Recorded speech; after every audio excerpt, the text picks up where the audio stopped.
Why, hello, replay viewers. Let's see who tunes on in.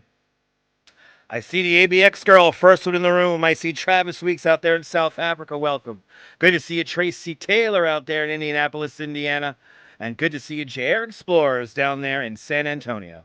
Good to see you, Lee and KK13. Good to see you, Robinson Lopes and Gabby. Welcome. Good to see you, Oleg, out there in Dnipro. Good to see you, Wilbs, driving the Northern Line. Welcome. Good to see you, Kaz Cats, over in Finland. Good to see you, Mr. Metalhead, up there in Westchester County. Good to see you, Phyllis 2284. Ah, yes, it's time for my roundup of, at least so far this week, everything I've been finding this week on the internet. This week on the internet is, of course, brought to us by the Vitachex pill. The Vitachex is what you doing to me pill. Park's famous flavor, delicious sausages. Summon a demon sausage baby today and grab some Park's famous flavor sausages today. An ice cold Schaefer beer for people who like having fun. For people who like having more than one, Schaefer is the one beer to have when you're having more than one. Ice cold 7-Up. 7-Up your thirst away with 7-Up because 7-Up is all action. And, of course, babiesovernight.com. Your new bundle of joy in a box. Overnight, guaranteed. Babiesovernight.com bringing you this first hour. How many hours we're going to do? I don't know. Of this week on the internet. Yes! Let's quickly check the radar. Weather radar. Oh, good to see everybody. Did you have your Vitajex, Will? That's a beautiful thing. It's raining on the Brooklyn Bridge. It's rained in. I did not work, luckily, this morning because it's rained in. Even though I think I could have got the tour off and it wouldn't have rained. Good to see you, Sunshine NYC. Welcome. Good to see everybody, people. Welcome to This Week on the Internet. You know, it's a show where we get to talk and we hang out. The chat is not restricted. You can see any kind of bullshit you want. I don't care. But it's raining here at the studios right now, 61 degrees, and we got some wind gusts up to 10 miles an hour. It's a gray, cloudy day here in New York. I'm sorry I'm not outside. Mixed there in London. Yeah. It's springtime. This is what it's supposed to be. Staten Island Ferry departing from the South Ferry Terminal right on time. 4 minutes past the hour here. Not too many. No vertical. Sorry, Quacky Snacks. Yeah, no vertical. We're doing it old school. We're doing it widescreen.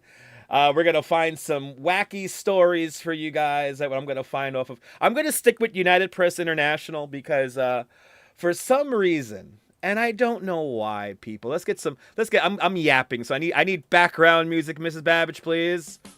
Thank you, Mrs. Babbage. For some reason, Associated Press makes the computer act weird. I don't know what the hell it's doing in the background. Anyway. Good to see everybody. As I type, people, you avoided this week on the internet? Yeah, what's happening? We're gonna find out. We're gonna find all the wacky, good, funny stories to make us laugh. Good to see you, Maria Wall. Welcome. Good to see everybody, people. Welcome, friends. Friends. Good to see you, friends. Welcome. I'm gonna try to get those ads in on me. But now we have the weather radar to go to. At least we have that. I don't have the traffic map up just ready to go just yet, so maybe I'll set that up in a little bit. We got some wacky stories here. Thanks to United Press International. Good to see everybody. And of course, we always have. It seems like United Press International has a lot of animal stories, so I think we'll be doing lots of animal stories on this first hour of the show. We are going to do a review of a video. I forgot to get that set up too. We gotta watch a video recently released. I think we'll do that in the second half hour of this first hour of the show. We have to analyze this nonsense together as a community. Anyway. Oh, yeah. Thank you, Mrs. Babbage. Thank you. All right. So what we have here? What do we have here in the world of the internet? Good to see everybody. Yeah, weather's like crazy over there. I mean, the weather is not crazy here. Let's quickly go through the Earth cameras one more time. Beginning to drizzle here in New York. It's been kind of drizzling off and on all day today. But there's Luna Park's running. So that means Crazy Coney. If Crazy Coney Island Kid tunes in from the Phoenix, say hi. But it's a drizzly day here. The rain is going to get progressively worse as we do this first hour of the show. Look at that. Brooklyn Bridge camera completely out. I think they have it focused on a wall. Something tells me that is not accurate. But there's our Statue of Liberty camera. Beautiful day here in New York City. Yes, indeed. Beautiful rainy day here in New York City. For Kaz Cats, we have breaking news here. For Kaz Cats, it's a big day for Kaz because he signed a lease for their new apartment. So today there's no going back. You get the key on the 23rd of June, and you move in that week. Good luck with that move, Kaz Cats. Good luck with that move. Moving is never easy. Moving is never easy indeed. But good to see you, Activity 79. Welcome. Good to see you, Maria. Good to see you, Autumn Alluring. Welcome. But congratulations, Kaz Cats out there in Finland. Good. If you haven't said hello, tell me where you watch from, then we give you a shout out. It's kind of like a radio show. But we talk wacky news. Nala Antelope briefly escapes the enclosure at the Chicago Zoo. We got escaped animals once again because that's what we like reporting on. On the 28th of May, the Brookfield Zoo out in Chicago confirmed one of its Nalias? Antelopes briefly escaped from its location before safely being returned. The zoo has confirmed that the African animal escaped from its primary habitat on Tuesday and went exploring in the behind-the-scenes areas. The antelope never entered public areas and is not dangerous to humans unless you get trampled by them, a zoo representative said. But the zoo guests were cleared from the area near the antelope habitat while zookeepers worked to return the animal back to its enclosure.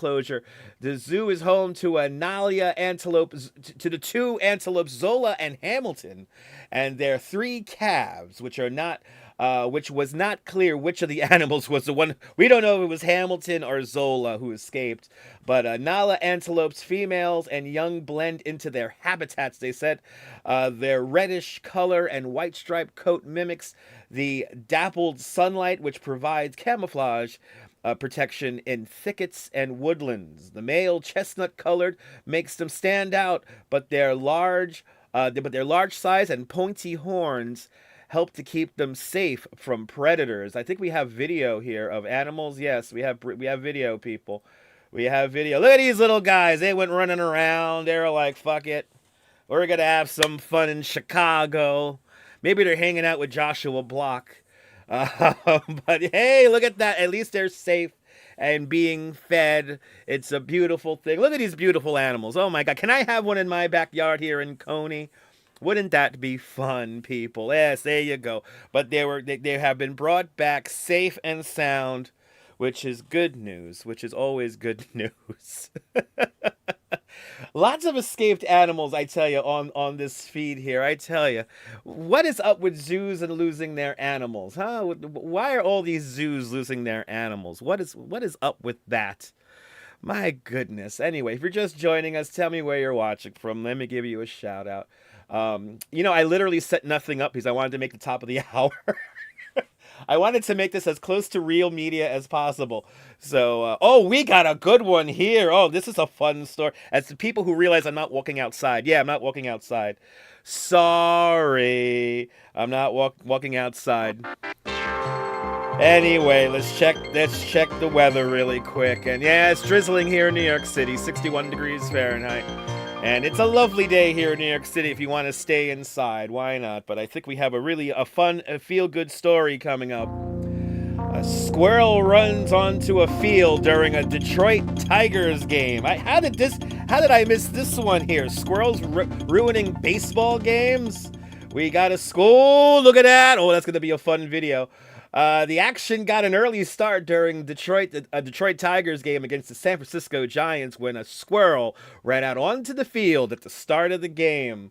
Because, that's freaking fun. The squirrel ran out in the outfield at the Comerica Park. Who the fuck buys these stupid names? Comerica Park, drawing attention of the fans at the FanDuel Sports Network. The announcers Jason Benetti and Andy Dirks were going nuts seeing a squirrel.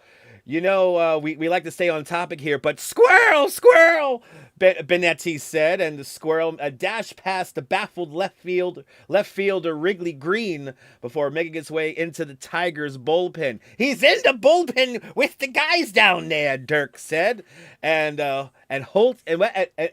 Tyler Holton is about to come unglued. What?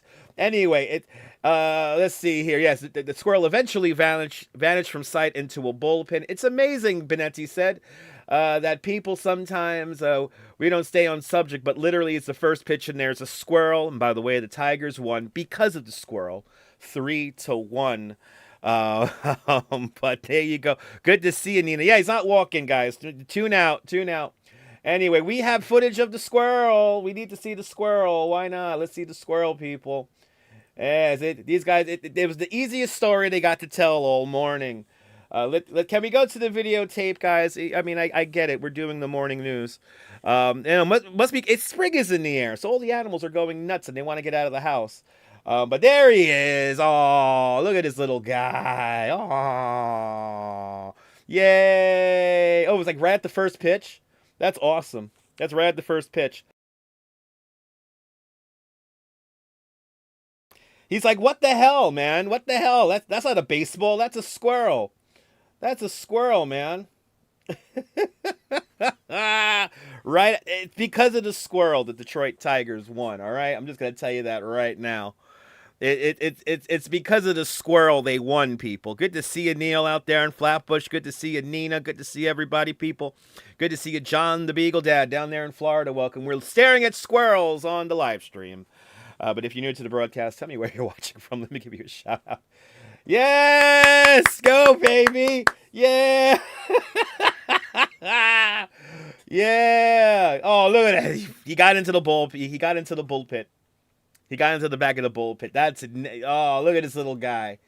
Give him a hot dog, for God's sake. Good to see you, good to see you, Nebul. Bonsoir, bienvenue, Nebul.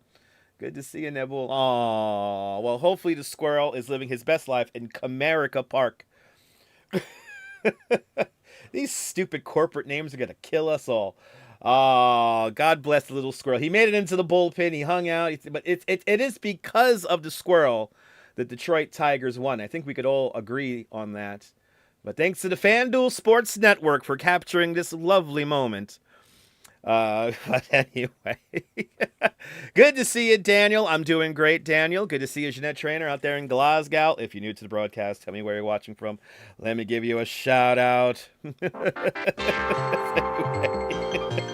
What are we looking at here? The drizzles are still here if you're just joining us.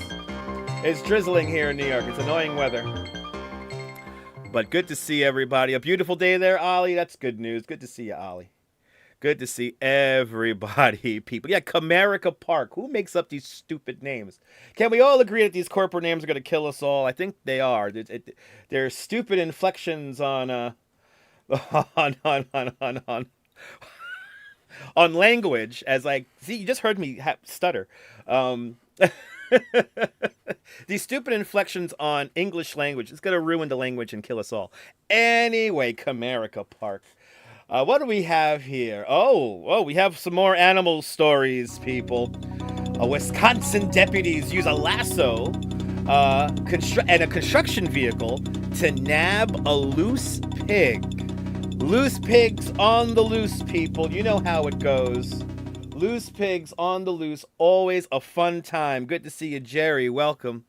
Good. It's gray and cold outside. Yes, indeed, Neil. Gray and cold outside. Wisconsin deputies use a lasso and construction vehicle to nab a loose pig. Sheriff's deputies in Wisconsin engaged in a brief hoof pursuit of an escaped pig that ended up with the portline perpetrator. That really fucks with my dyslexia. The porcupine perpetrator using a lasso and reeled it in using heavy machinery. How big was this pig? The Washington County Sheriff's Office said on social media that the deputies responded at 7:32 in the morning on Saturday morning to a call involving a large animal in a subdivision in the town of Wayne. The deputies first arrived to find the farmer attempting to corral the pig that fled from his home. After that, a brief hoof pursuit through the quiet subdivision begun, and one deputy lassoed the suspect like a county fair champion. The pig was clearly unimpressed and took a refreshing dip in the ditch while the next phase of the operation developed. That's what the Post said on social media. The farmer and deputies used a construction vehicle with a large shovel to reel in the pig from the ditch and transport it back to its pen. They said that it eventually, after what we could only describe as a strategic negotiations, the pig was returned to its home and put in a more secure pen. The sheriff's office wrote on social media. The post ended with some commenters as took it as a challenge and saying that, and yes, to all the witty keyboard warriors out there, we have heard all the jokes. So many puns. So many puns with this one here. They had to use this fucking thing. They had to use this fucking thing to bring in a pig. Oh my lord. Good to see you, Brian Davis. Welcome. A hoof pursuit, people. Look at this. They got the thing here. All right, and they're like, we're gonna grab the pig now. Look at the old man. He's like, he's ready to go. He's ready to tango with the pig, people. He's ready to tango. He's totally ready to tango with the pig, people. Are we gonna go down there and grab it? I have a shortcut on the way home. Okay, a little shortcut. All right, good. Take it the short way home. Yeah, it's a nice long video here. We could really pigs are heavy. That's true. Pigs are heavy. They're all muscle and fat. They taste delicious though. Sorry, vegetarians, but they do. I'm sorry. I mean, I get it. Pork is not for everyone. That's what Dutch Moss said. All right, so he has like I think that's like a piece of cardboard. It looks like. Yeah, there is not a secure pen for an intellectual pig. It's true. Some of these pigs are fucking smart. I think we could all agree on that. Oh, he's all the way down there hanging out. Oh, that's cool.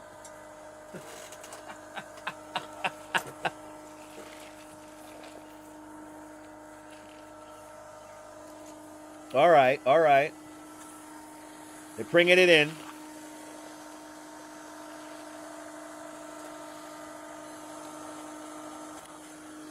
They had to get this heavy machine to bring it in. This machine could. I mean, they make some good ribs, Brian. Brian, I could go for some ribs. I'm not gonna lie. Right, this is the news you need, right, Quacky Snacks? I bring you the best news from the internet. The best. The animal. Oh, there you go. Yay. Oh, they're gonna really like put him in the. They're gonna put him in the thing.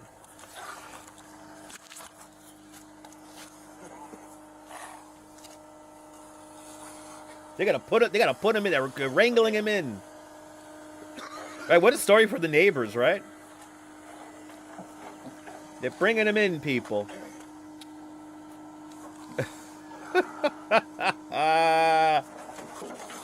That he knows right there. He knows. He knows it's caught. I want my baby back, baby back, baby back. I want my baby back, baby back, baby back. Chili's baby back ribs. Chili's baby back ribs. Barbecue sauce.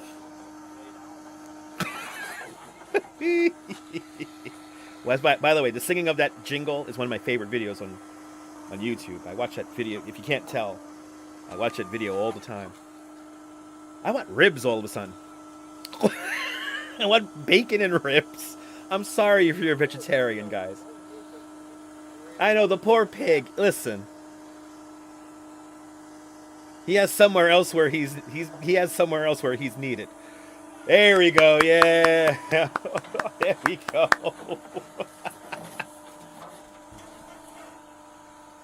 Chili's baby back ribs. Chili's baby back ribs. Barbecue sauce. I want my baby back. Let's go to Chili's tonight. All right, guys? Let's go to Chili's.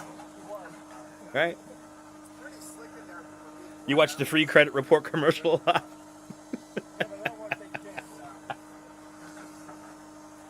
Yeah, the piggy made it, safe and sound. And it's going to be absolutely delicious.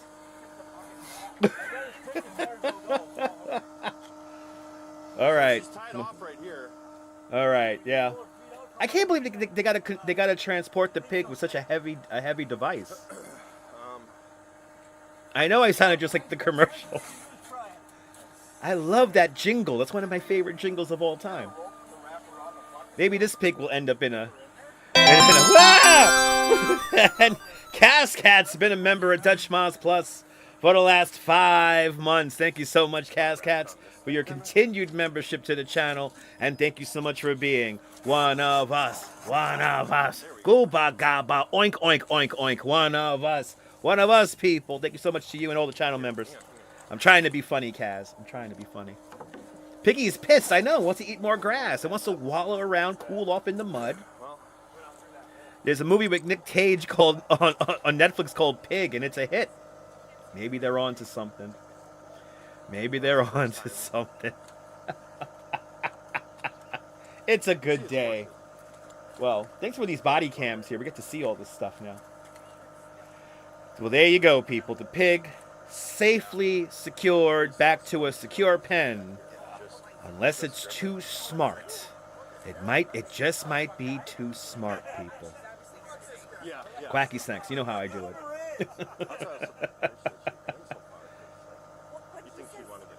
Yeah, she don't want to get back. She don't want to go back home. Good. Little baby piggies are cute. And very delicious. Our real feel-good story for the first hour of the show. Yeah, meanwhile, a local bank was being robbed, but that's neither here nor there. That's neither here nor there. And of course, you got to give me the ads because they know I'm back on that screen. Anyway, Mrs. Babbage, please. Anyway, 23 minutes past the hour. It's another drizzly day here in New York City. Pigs are smart. Pigs are smart. Pigeons are smart. All the birds are smart. The animals are a lot smarter than you think, guys. I'm telling you that right now. All the animals they're gonna just take over the earth. Once we destroy ourselves, don't worry, the animals got it all down. Listen, if we have a planet full of chihuahuas, I would not mind that. Instead of planet of the apes, what about planet of the chihuahuas? I'm just saying. Yeah, right, the pig and the bananas. Right, the owners should rearrange their security policies. I agree. One of your fake meals is baked ham. Me too. I love baked ham. I know that's not a slaughter pig. Oh, that pig is not going to slaughter. Yeah, those are white, so it's probably going to try to be used to have potbelly pigs. There you go. There you go, April. So they're there to create more pigs. I didn't know that. Yeah, animals have been here longer than us, and they know how to manage shit. They know how to manage shit. I want to do a reaction video. Where is it? Here it is. I did not know this video was released, but there is a release of a wacky video. It's crazy. It's like GTA in real life. And I'm gonna get that. Queued up for you guys. There it is. All right. So we have that. We have more stories. It's like a radio show. It's 61 degrees here in New York City. Good to see you, William. Welcome. Good to see you, Sergeant. Good to see everybody, people. If you're new to the broadcast, tell me where you're watching from. Let me give you a shout out. We're finding stories from the internet and yapping about them live here on the internet. 59 degrees, cloudy conditions, drizzles. For some reason, the Brooklyn Bridge camera's looking at a wall. It is what it is. We got more stories. We're going to react to a video in the next half hour. All that and more on the second half of the first hour of Mrs. Babbage, please. This week on the internet. Rebel Radio News time now is 26 minutes past the hour. Good to see you, Maria. Gonna have to take care of your granddaughter. Well, Maria, congratulations on your granddaughter. Hope you have a fantastic afternoon. Have fun with your granddaughter this afternoon. And thanks for tuning on in. I appreciate you. Good to see you there, RJ, out there in Colorado. Welcome. Good to see. I have seen Charlotte's Web. You know what? I haven't seen Charlotte's Web in many a year. You know, April. I haven't seen that movie in a hot minute. I think that movie made me really sad as a child. I don't know, but good to see you, William, out there in Los Angeles. Good to see you, Trisha. We're doing live radio. Yes, indeed, Trisha. We are bringing in all the stories here from United Press International. An elephant seal wanders into a neighborhood. How does... Oh, wrong window. Trying to sneeze and I'm hitting wrong buttons. Elephant seal wanders into a residential neighborhood. Oh, look at this little guy.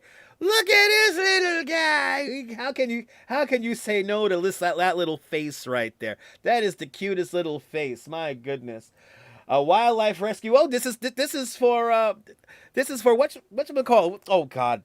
Travis Weeks. This one's for Travis Weeks out there in South Africa. Wildlife rescuers in South Africa said a coordinated rescue plan is currently in action to return a wandering elephant seal to the ocean after the animal made a surprising appearance in a suburban Cape Town neighborhood. Residents posted videos and photos on social media when the elephant baby seal came wandering up the middle of the road in Gordons Bay. A coordinated rescue plan is currently in action in Gordons Bay to help the subadult male elephant seal safely return to the ocean, to his ocean home, the Cape of Good Hope SPCA said on social media.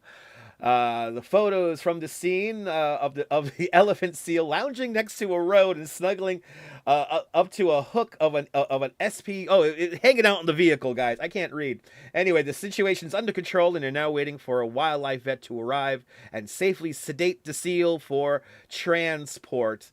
So this guy's a long way away from the ocean, but they got to bring him back, which is a good. It's just, oh baby. You tuned into 101 News and thought it was BLS, right? Wasn't that funny? RJ, I am. My brain doesn't still work with 1010 wins being on 92.3 K-Rock. Anyway, good to see ICU Investigations. Welcome. Right? I know he will tear you to shreds. This cute little animals, they'll kill you. I love it.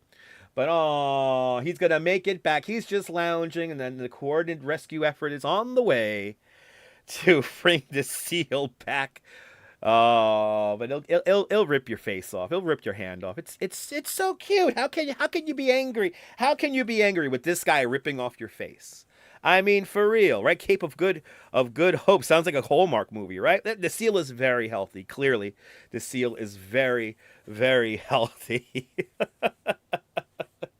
But, you know, RJ had me thinking about something I was thinking about yesterday when me and the Duchess were taking the $3 cab home yesterday. Which, by the way, sorry for no live stream yesterday. It got hot.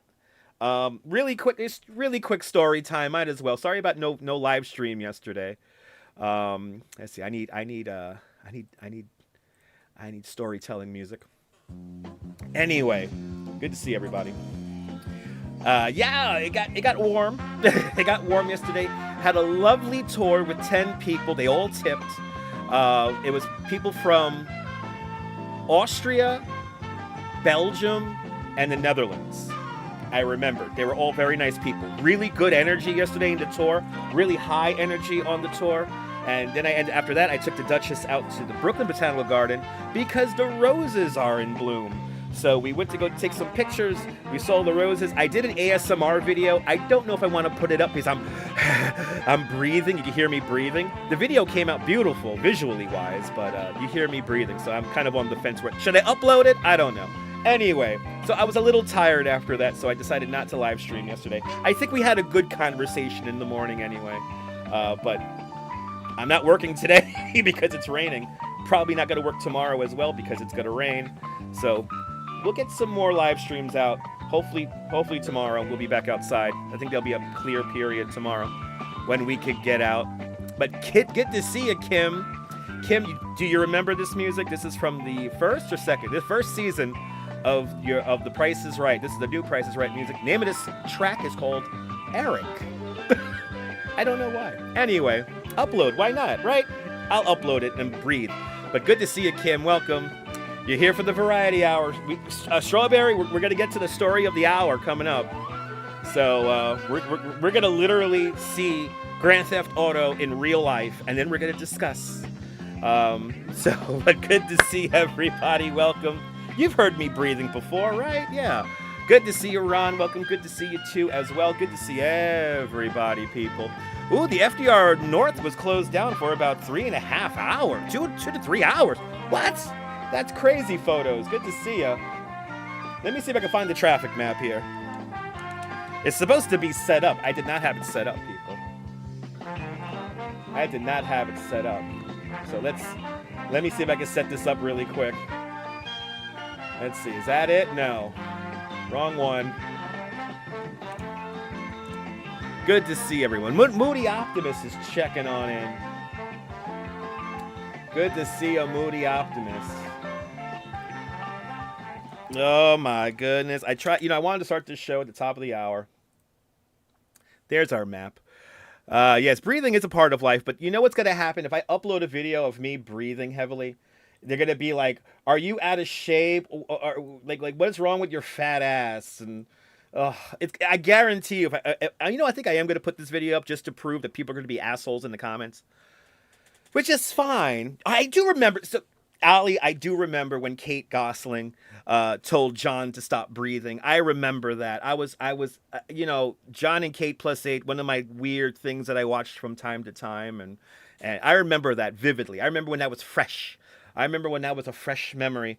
And anyway, we got our traffic map up. So let's check the traffic map. Let's see here. It's the FDR. See, look at this. FDR is all banged out here. You can't even move. Not fun, people. Not fun up here on the west side. But downtown, look at this Lower Manhattan, all green.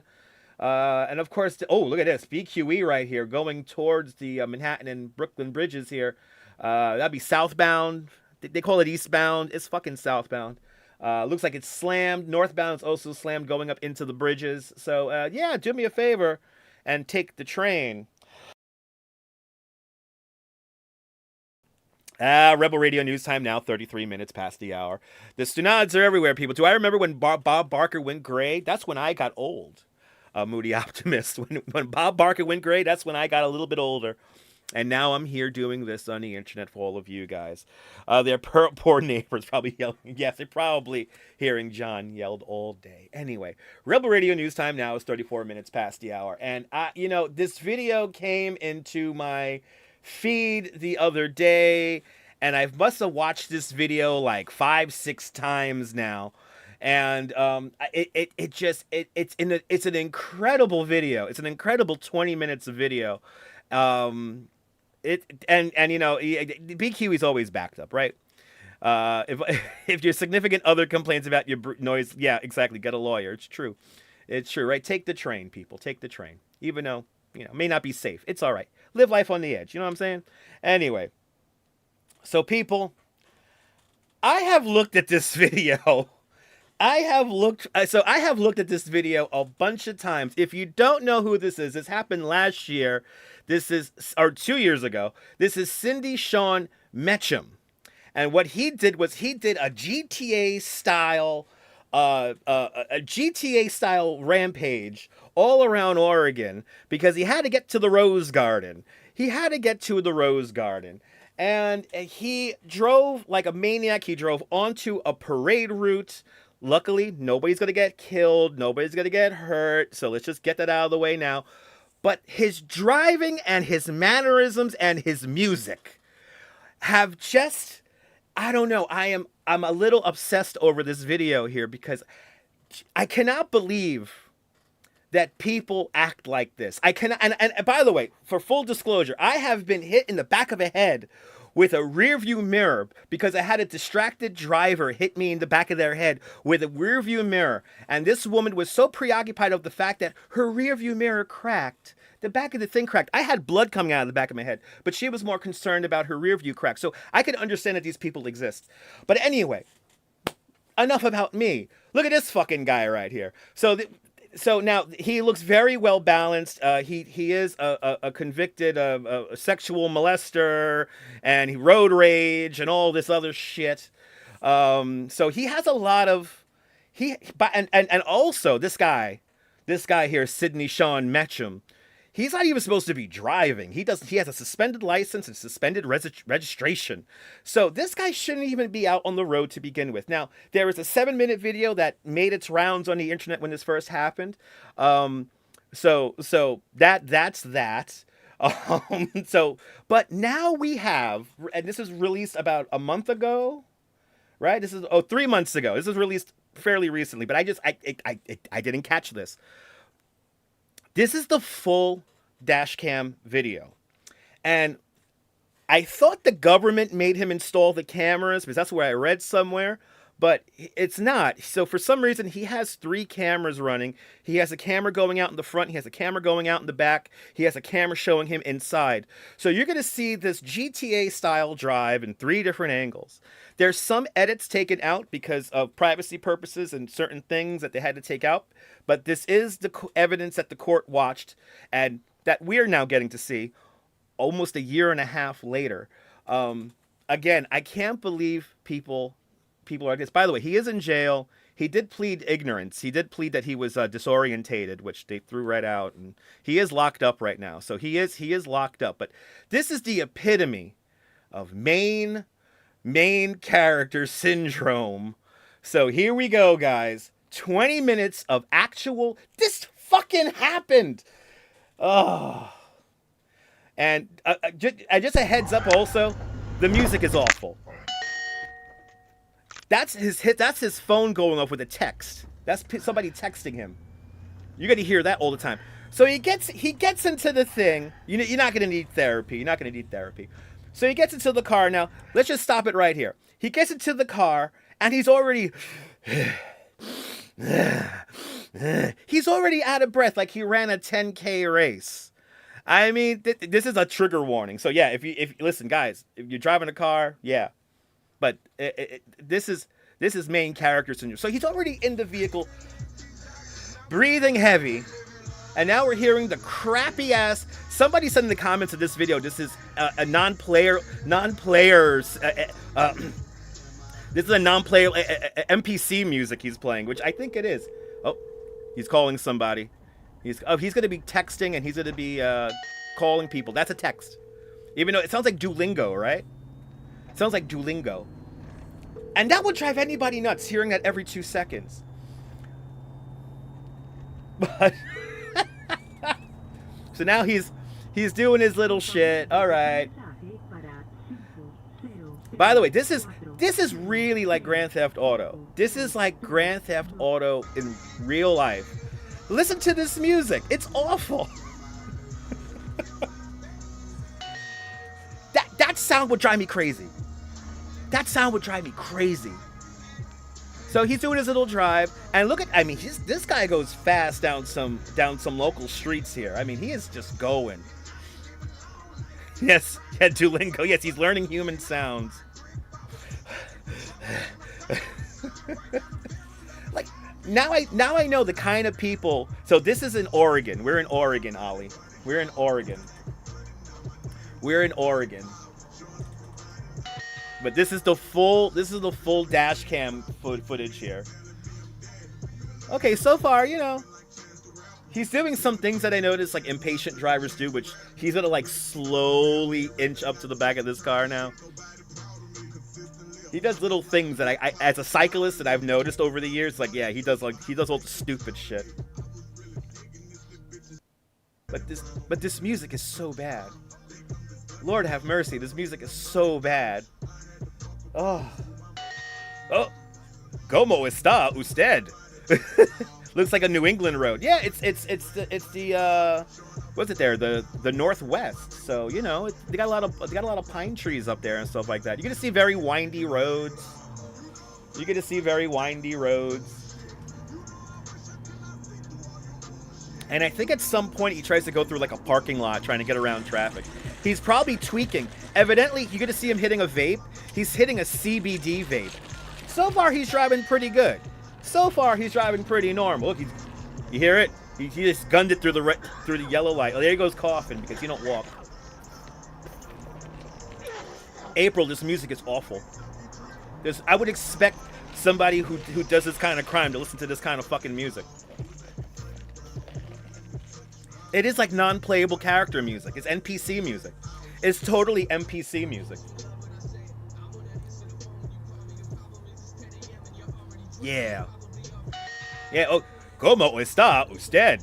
Yeah, you get to see him go through a lot of red lights. Get ready. You get to see him go through a lot of red lights. I have been fascinated with this video for the last like 5 days. Yeah, he's not smoking. He's hitting a CBD vape.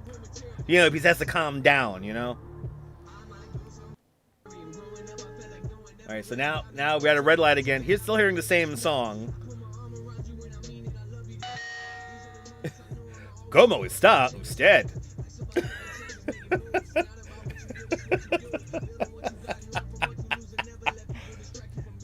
The Duchess was like, that's still Duolingo sound. And I'm like, yes. That's somebody texting him. That's somebody texting him. That would drive me crazy. That would just drive me nuts. Hey, this is his life. This is my life. My life. My life. Bien. Usted. Bien. Anyway, look, so I think he's gonna go. Look, I think he realizes he wanted to go to the drive-through here, or maybe get around traffic. He's like, "Fuck it, I gotta get to the." He has to get to a rose garden, by the way, to go see Mom. So he is going to a rose garden. How can you be this angry going to a rose garden? Baffles the shit out of me. But he is the popular guy in town. I mean, the police and authorities love him, right? He could be texting back. It's true. Yeah, we don't see that yet. Yeah, he got a placard because, you know, he could only walk 18 feet. ¿Cómo está usted? Okay, I think we're getting to the good stuff now. This is going to get crazy, guys. And we're going to go to multiple angles in a little bit, so get ready. Like Grand Theft Auto. Telling you. My life. Yes, this is Oregon. I know, do you see idiots like this? Dirty Jersey, we're just getting warmed up, Dirty Jersey. Good to see you. Buenos tardes. So feel free to put Spanish phrases in the chat, and every time the Duolingo chime goes off. He's definitely speeding right here because the street's really, really fucking narrow. Right? Crossing the double yellow. April, that's just the beginning, April. I'm telling you, this is like Grand Theft Auto, this video. But this music is so bad. Toma tu magnesio.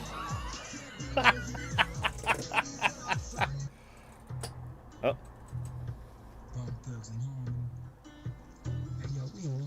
Oh, this song is awful. If you think this song is cool, No. Yeah, did you see that, Trisha? He sped up at the turn.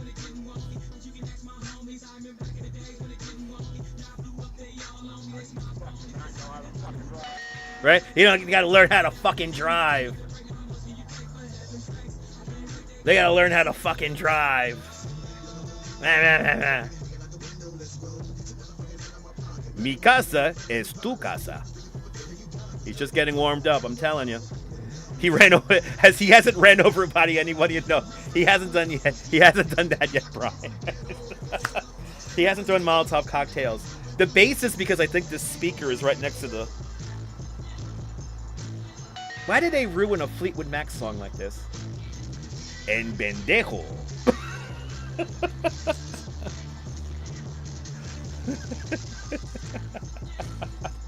Wait, I wanted to go off again. I wanted to go off again now. Anyway.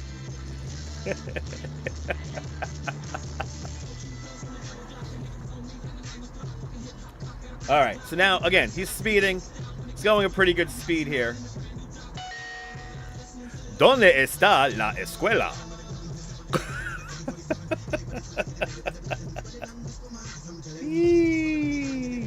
These windy ass roads. These crazy Oregon roads.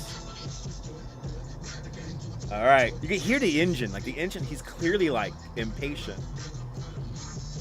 And of course, the name of his car is an Avalanche. He's driving right, it's Ford. He's driving a Ford Avalanche. El perro se llama Cuyo. Oh, he's getting the call. Here we go. This is when it starts getting good. Hello? Hey, where you at? I'm on my way to the fucking Rose Garden. You better fucking be there. I'm already there. All right, well, call her mom. She's there. Okay. All right, bye. You better be at that fucking Rose Garden. You better be at that fucking Rose Garden. Mom's looking for you. I know Apple Martini, right? Yeah, good to see Apple Martini. Welcome to the show. Vamos a la playa. You don't know. We're gonna learn this. So now you could hear, right? That's him. Anna, you better be at that fucking Rose Garden. You better be at that. Mom's looking for you. Mom's walking around in a circle.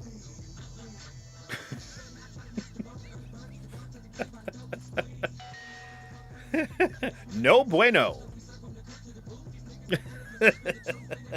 You're hearing that Hemi, right? Hearing that Hemi rev, right? You could tell he's like hearing the engine sound. You better get to that fucking Rose Garden. If I see one fucking rose wilted, by the time I get to the Rose Garden, there's gonna be heads rolling. His poor mother. I don't think his mom cares. And I think you're gonna hear his wife in a little bit too. Tu putos más.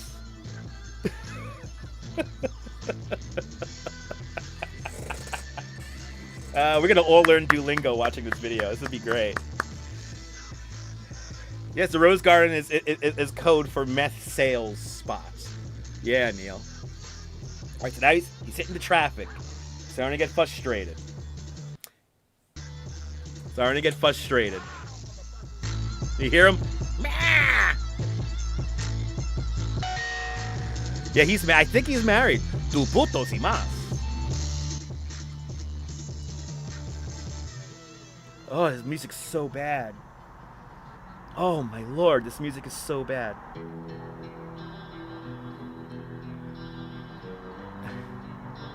Oh, you don't know who that was? It was like some weird collab where they used the Fleetwood Mac thing. I do a great Anthony impersonation? Good. Call me on Stu Not from the phone booth. Oh, Lord. Okay. So now he's getting frustrated. The traffic is building. When you hear him on this next phone conversation, straight out of Grand Theft Auto. No, she is not in the car with him. No, he's alone. He's alone. He's alone. He's going to get a phone call from her. Good to see you, Justine. Welcome. I know, JR. This is NPC music. Esta música,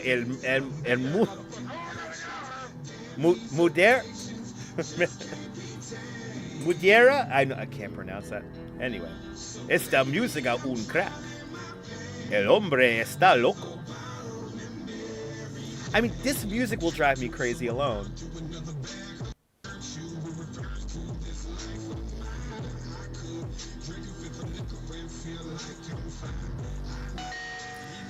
Si es puede. Verdad. Verdad. You hear me? You hear the frustration. You're gonna hear the frustration here.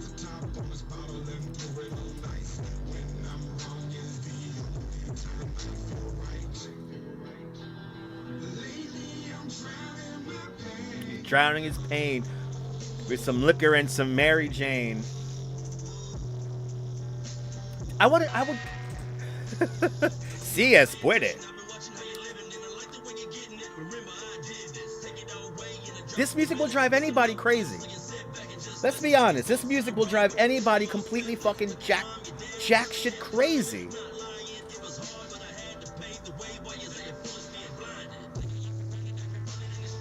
Yeah, he's mad he had to use a turn signal. You can feel the frustration building up. It's all B-side music. This is Grand Theft Auto NPC music. It's designed for the background. Oh, the frustration's building up. The Lloyd Center closed. The Convention Center exit closed. They got it all blocked off.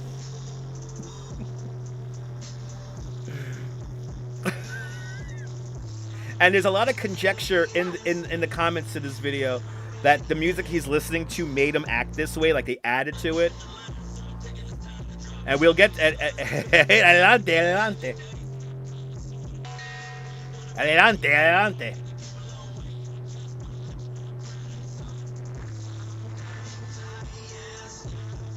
I wish this guy could, like, he's locked up now, but I wish he spent like a week where he could only get around on a bicycle.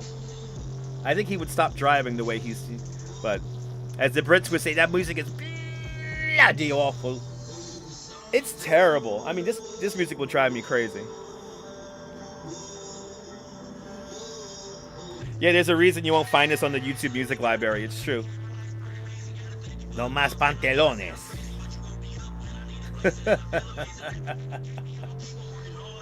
Okay, where's it? This phone call is great, guys. Get ready for this. It sounds like the doorbell to 7-Eleven. Yeah. A little truck sim music, and this won't happen. No. Exactly. Exactly. If he had the calming music of the World's Fair, this wouldn't be happening. Right? He would do GTA on a bike. Exactly.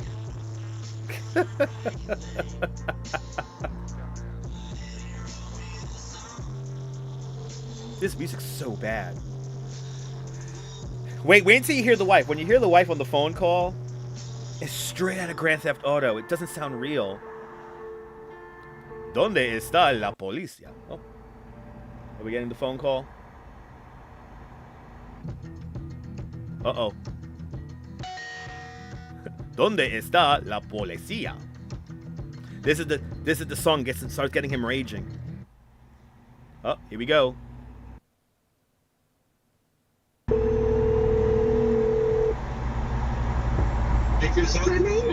Oh my God! With the fucking train. Huh?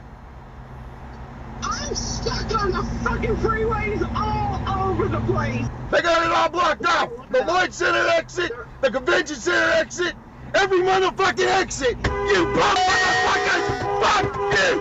Fuck you! Fuck you! Fuck you!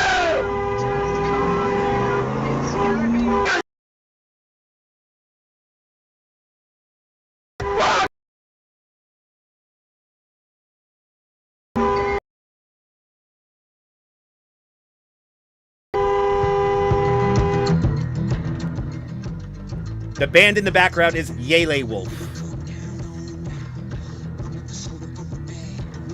This music totally made him snap. Hearing his wife flipping out like that was Grand Theft Auto audio. I don't care what you say. Look, you hear the music now. Making him rage. Shit's making me rage. Yeah, and no anger management. He needs a lot of namaste in his life. Here we go. Right, you remember this guy from a TV show a long time ago, right?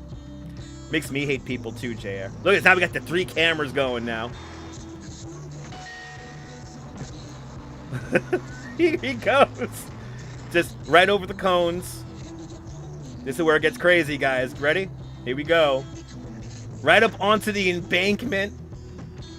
Now, don't hit the guy. Just don't hit people. He doesn't hit people. This shit's crazy. And the music. Oh, oh.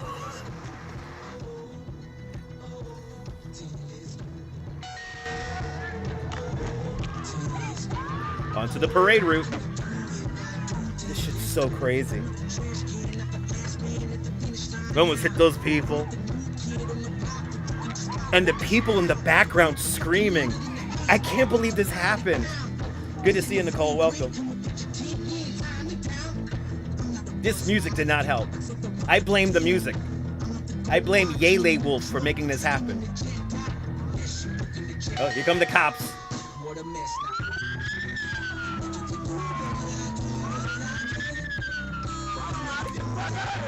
Gotta get out of here.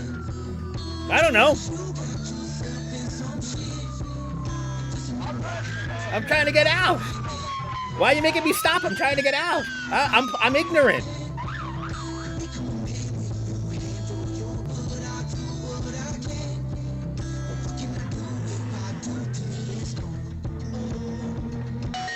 I'm trying to get out. I'm trying to get out. Now look at this maneuver. Look at this maneuver. He's gonna run over the guy's chair. He's gonna run over the guy's chair. Now there's 2 volunteers in the street. Luckily he doesn't hit them. He's gonna run over that barricade. Oh, guy got the barricade out of the way in time. And now he's just driving away like nothing, nothing in the world. I blame Yele Wolf for this. Donde es? Look, gotta hit that vape. You gotta hit that CBD vape now. Do what I can. This is why I don't drive either, Apple Martini. Oh, here come the cop. Look, now the cops got him from the front and the back. Hey, I'm just gonna make the turn. I'm just gonna make the turn. I'm trying to get to the Rose Garden. Donde está? Estoy. And he's flying. I blame Yele Wolf. I blame Yele Wolf. Right? Thank God for public transportation. Makes me nervous walking. He don't give a shit. I just like how like calm and collected he is. He's just like, and he total sociopath. Needs to see mommy at the Rose Garden? Absolutely. I love this. And he just drives away. Now, at this point, they do have a helicopter on him, evidently. So there is a helicopter following him, and they have decided, the police have decided not to pursue because, as you see, he's just going through, he's still on technically like closed streets. Right? He's so calm, it's creepy. Right? Definitely seen him like that in Jersey. Yeah. Good to see you, Sally. Whoa. Must be from Newark. And now back to the awful music.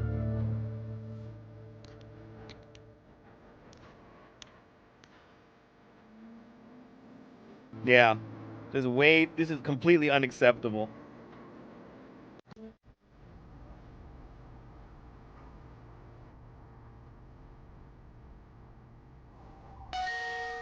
Exactly, Nibble. Exactly.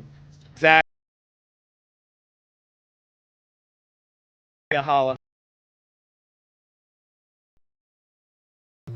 Wow. Good to see you, Holla. Coming up to the top of the hour here. He goes through this parking lot. He's clearly like he still thinks he's getting away from people. But the music is awful. This song here is like NPC music. Non-playable character music.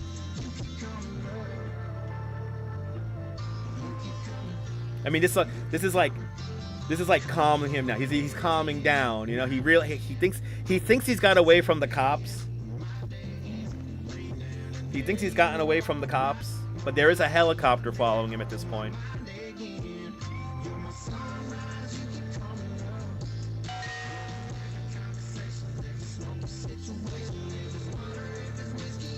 Hit that CBD vape. Gotta calm down. Now look, he's like looking at the mirror.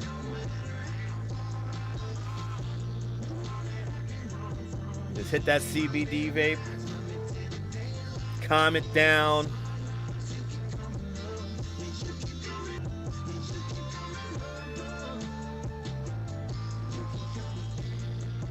Yeah, it's calming thug music. No, he really thinks, Trisha, he is convinced at this point that the cops are not following him, but they're at this point now, after he evaded the cops, that when he turned that corner, he thought he lost the cops, but there's a helicopter above him.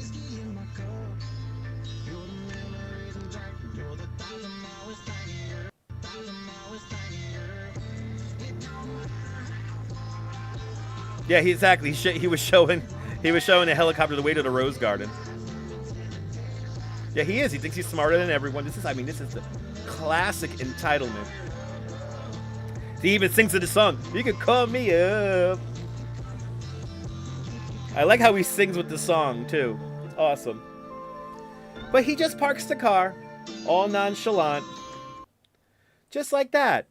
Just like that. That was the infamous drive of Sidney Sean Metcham, the road rage Oregon man who went on to the... there was a flower parade that day. But that is the full 23-minute dash cam footage of that. I still can't believe that's real. I still can't believe that's even real. But it really shows you how selfish some people could really get in their little worlds there. But at least happy ending is when he got out of the car, he was quickly apprehended because there was a helicopter above him, and he is currently in jail right now, and maybe reconsidering his life choices. Good to see ya, Ibrahim. Drizzles here in New York. 60 degrees. And why did he have 3 angles for his dash cam? Who the fuck knows? People are funny. Let's go around the traffic cams really quick. We got here, oh yeah, look at that. The BQE's all backed up, right? Going into the Hugh Carey tunnel. Who the hell calls it the Hugh Carey tunnel? Not me. Straight up, oh yeah, BQE all chock-a-block along Williamsburg there. But the bridges are looking good. Outbound Brooklyn Bridge right now got a little bit of volume, but that's about normal for this time of day.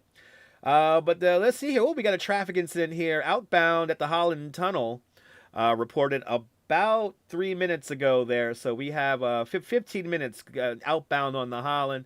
Take the Lincoln, or maybe better yet, I guess maybe not take the George Washington Bridge. We've got a couple of incidents along there. Oh, one just popped up.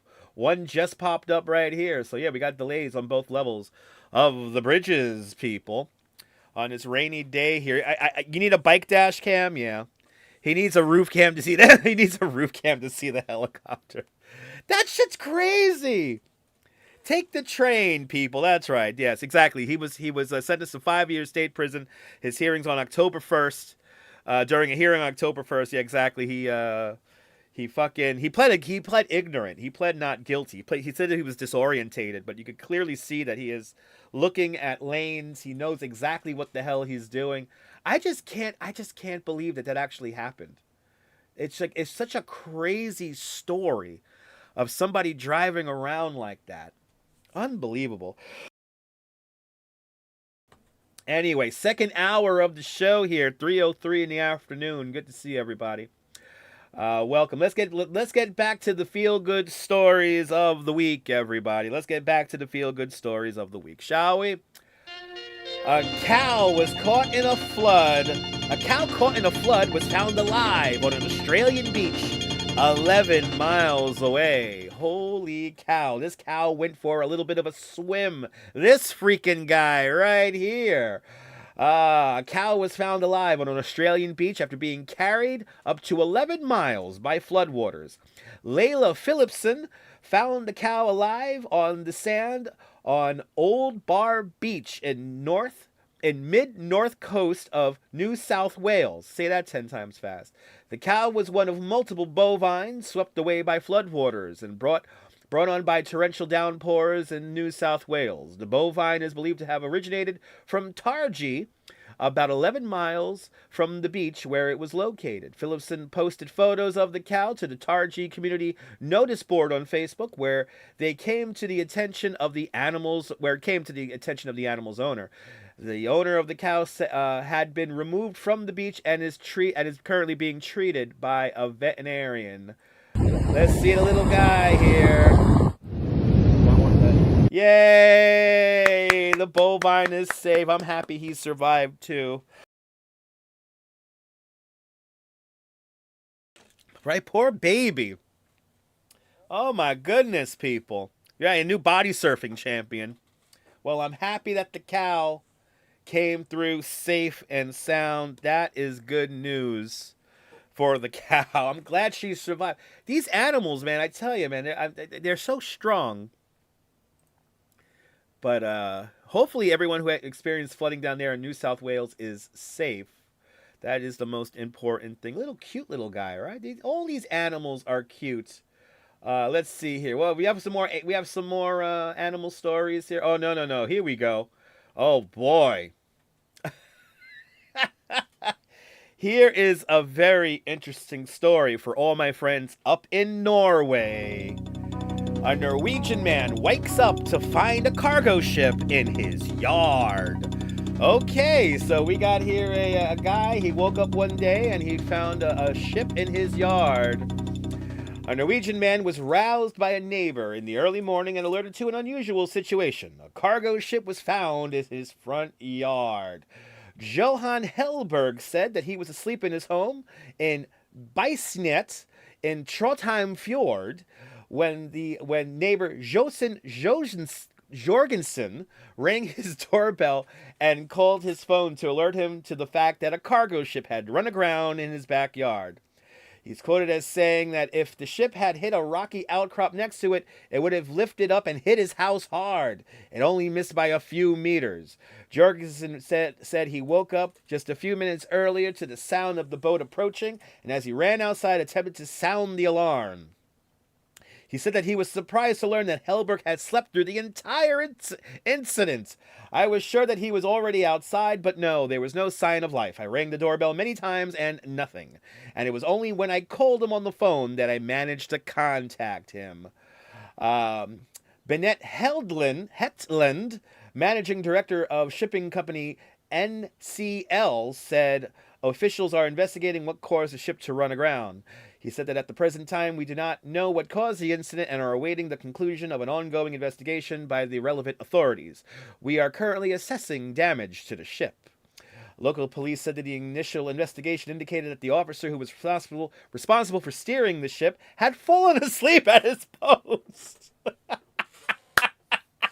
He fell asleep. I think we could all agree with this story that everyone likes to sleep. I think we could all agree on this, people, that we all like to sleep.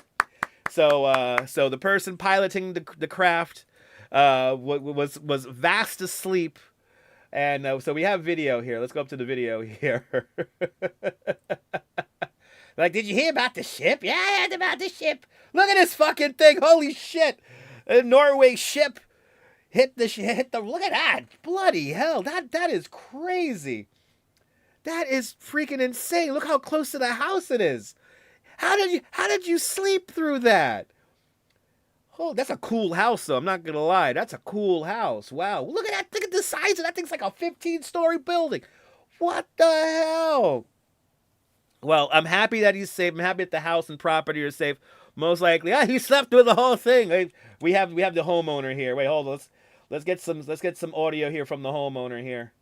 Let's see what Sky News is reporting here. The doorbell rang at a time when I don't really like opening the door. I like to go back to sleep, but it was a very insistent ring, so I finally went to answer it. And there's a guy I know standing there, looking at me in amazement saying, "Have you not seen the ship?" But I hadn't, so I went to the window and saw this. Wow. So I think we could all agree, people, that we like to sleep, people. The doorbell rang. We like to sleep, people, right? We like to sleep. I think he got really lucky. I mean, he's right. If he would have hit a couple of meters over to the right there, hit those rocks and maybe got a little bit more launch. I mean, and luckily he wasn't moving too fast. No ring camera. No. We could all agree we have a certain time of the day we don't want to be bothered, right? I mean, I have a do not disturb on this phone when at a certain time.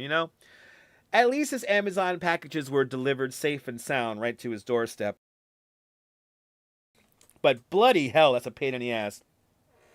Nicole's ex-boyfriend's father was sleeping while a fire station exploded down the street. Holy shit. He's a sound sleeper, Nicole. He's a sound sleeper. Holy cow.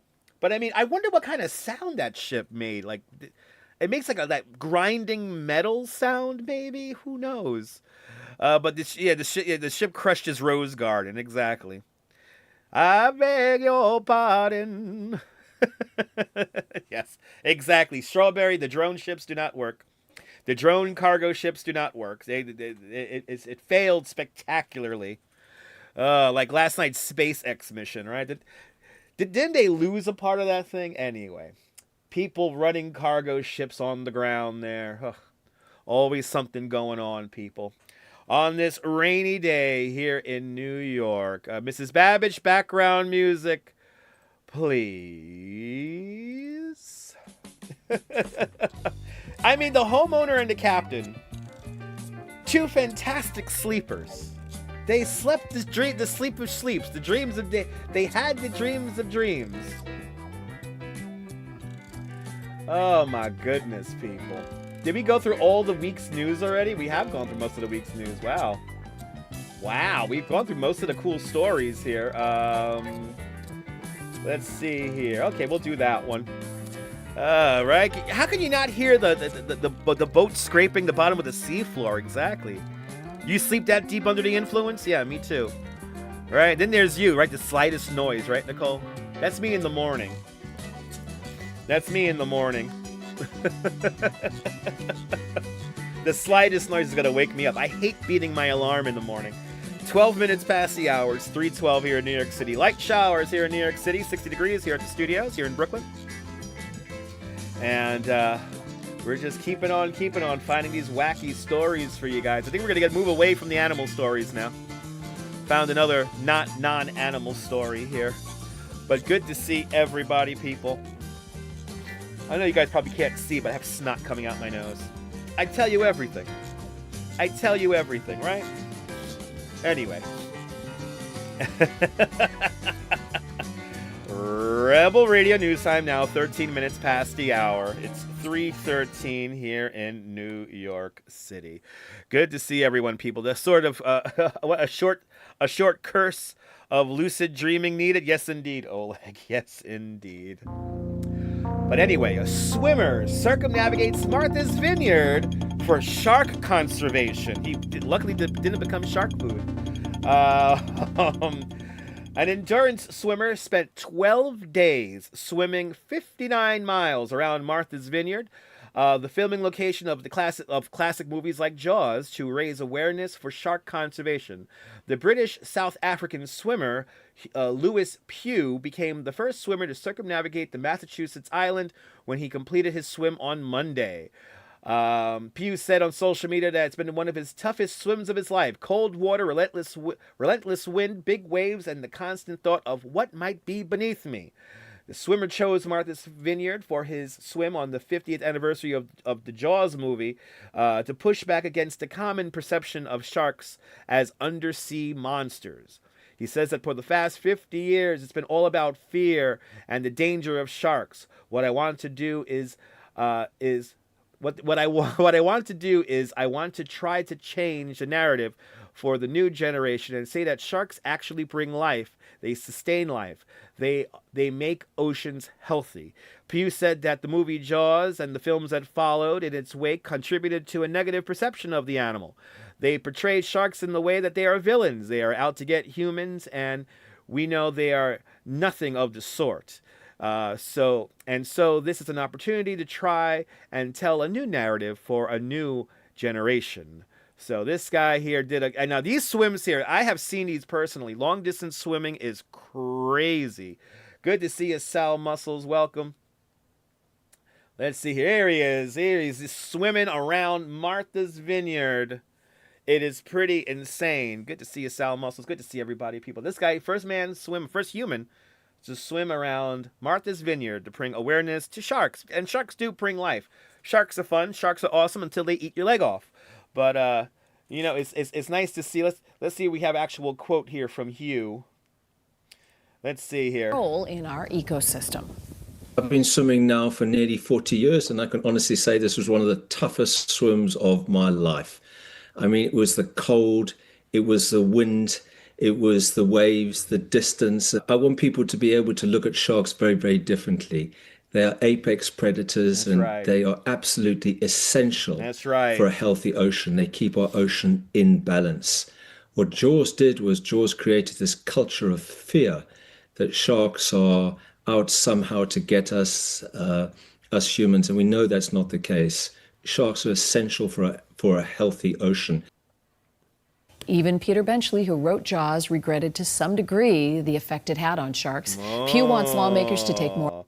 Yeah, so we got to take more action to save the sharks, people. Wow, Hugh, amazing swim. Congratulations, Hugh. And yeah, that ain't easy. 8 days, 12 days? 12 days swimming in the waters around Martha's Vineyard. Not exactly the easiest thing to do. Anyway, kind of crazy, huh? Yeah, sharks are great until they're not. Exactly. 16 minutes past the hour. Let's quickly check the radar here. And we'll check your traffic because why not? Drizzling here in New York City. 60 degrees or 59. We lost a degree. 59 degrees. As the rush home from school begins. It's a school day here in New York. And look at this. Belt Parkway. As it always is. Completely chock-a-block. From Bay Ridge going all the way out to Flatbush Avenue. Take the train, people. Take the train. 17 minutes past the hour, 3:17. Good to see you, Big T. Welcome. But sharks are great until they're not. And sharks are not tasty. It's very gamey meat. Not exactly the best meat to have, people. I say scan for some more stories here. We're quickly running out of stories. It's kind of amazing. We have done and talked about so many stories. It's kind of amazing. Oh, there we go. We got another human story here because we're getting through all the animal stories. Good to see you, Jay Chulo. Good to see you, Jay Chulo. Welcome on this rainy day here in New York City. 18 minutes past the hour, everybody. Record-breaking team reunites in Idaho to pass baseball. What? They passed a baseball? A pair of serial Guinness World Book record breakers in Idaho to capture the title for the most behind-the-back baseball catches in 1 minute. Who makes this shit up? Good to see you, Danilee. Welcome. David Rush, who holds the most concurrent Guinness World Book record titles, reunited with his former neighbor, Jonathan Hollywood Hannon, in Boise. The two men had been neighbors and record-breaking partners for several years before Hannon moved to Michigan. We were neighbors and co-conspirators in over 30 world record titles, from speed challenges to coordinated stunts. We've always pushed each other to the edge of what's possible, and then a little further, Rush wrote. The pair took time during their reunion to take on the title for the most behind-the-back baseball catches in 1 minute, which stood at 30. We jumped right into it. We took a few warm-ups, a couple of mistimed tosses, and a solid rhythm to get back in sync. But once we locked in, the chemistry was undeniable, just like old times. The men successfully took the record with 39 catches in 1 minute. Rush said that the record also gave the pair another distinction. With this new title, we believe that they now hold the most active Guinness World Book records together as a duo. From the Boise backyard officials to record-breaking stages, our partnership has always been about fun, challenge, and pushing the limits together. So there we go, behind the bag. Good to see you there, K Pepper L. Welcome. I think you have enough money to pay their fees. Exactly, K Pepper. Exactly. Good to see you, Dave in Bangor, Maine. All right, let's see this nonsense. Let's see this nonsense here. Previous record was 30. Do a couple of dial-in throws here. Now you gotta dial it in. Oh, it's like that. Oh, that's stupid. This is a Not record. dialed in yet. Who's making this shit up? Witnesses ready? Yes, we're ready. Ready? We're ready. On 3, 2, 1, go. 3, 2, 1, go. Smash restart. I threw the first one so they gotta bad, do he this in gave 30 up on seconds. me. It's a 2-minute video. And even though the second one was good. Yeah, there must be a catch. Exactly, Holla. We're gonna see this. All right. Ooh, ouch. They just fucking around now. I was like, what happened? Hit him in the head with a ball. 2, 1, go. There we go. Oh, wow. Look at that. That's kind of cool. Oh, he dropped one. I like how people are just walking their dogs. Yeah, what? Right, Brian? Why is this a thing? 30 seconds.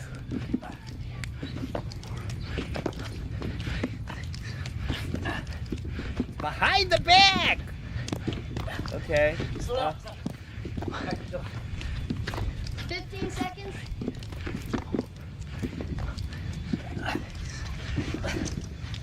That's moving weird muscles. 5 seconds. 5, 3, And 2, stop. 1. There it is. Come on! Woo! Stop it right on 1 minute. No way. Yeah. Come on, Jonathan.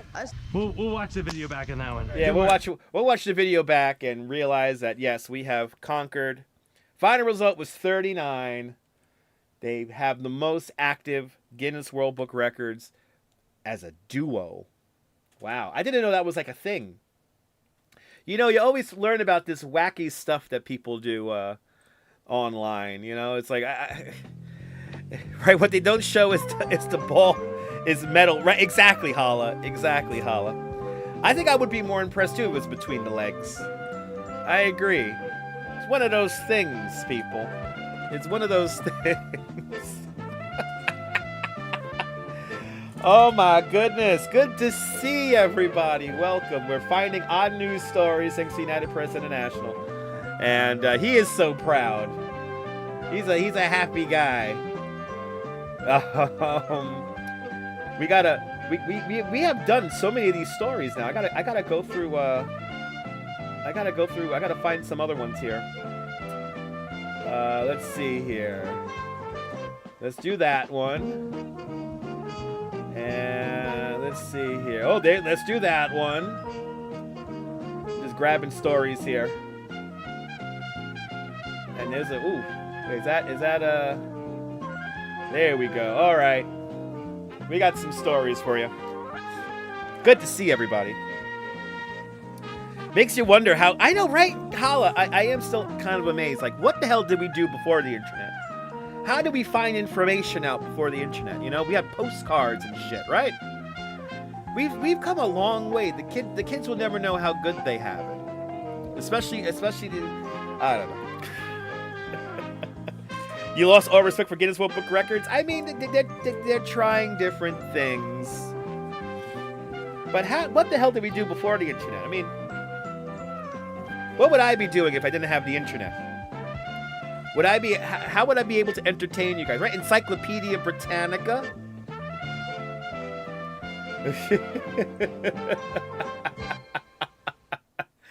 Rebel Radio news time now is 24 minutes past the hours, 3:24 here in New York City. Let's go around the traffic cameras, people, or the traffic here. Oh, this traffic's easing up a little bit down here in the belt. Solid traffic around Ocean Parkway. And the belt going outbound towards JFK is looking not fun. Of course, the routes over here along the BQE in Williamsburg area, all chock-a-block. And, ooh, we got a lot of volume, a lot of traffic over here by LaGuardia Airport at the moment. And we do have some incident right now being reported on the Triborough Bridge, the Robert F. Kennedy Triborough Bridge here. 2 left lanes are closed at the moment for some kind of nonsensical thing.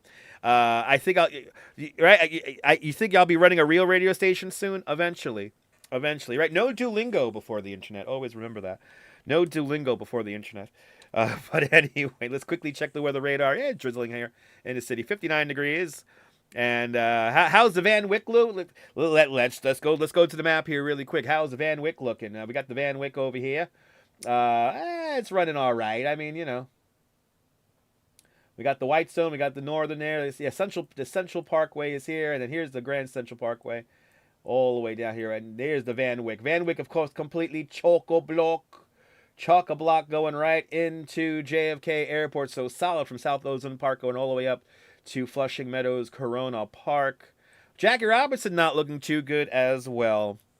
But really quick, might as well. This traffic check was brought to you by babiesovernight.com. Your new bundle of joy in a box overnight.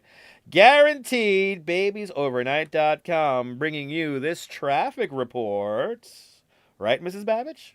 Right? Thinking about having children, but worried about how it will affect you? Are you kidding me? Have you seen what vaginas look like after birth?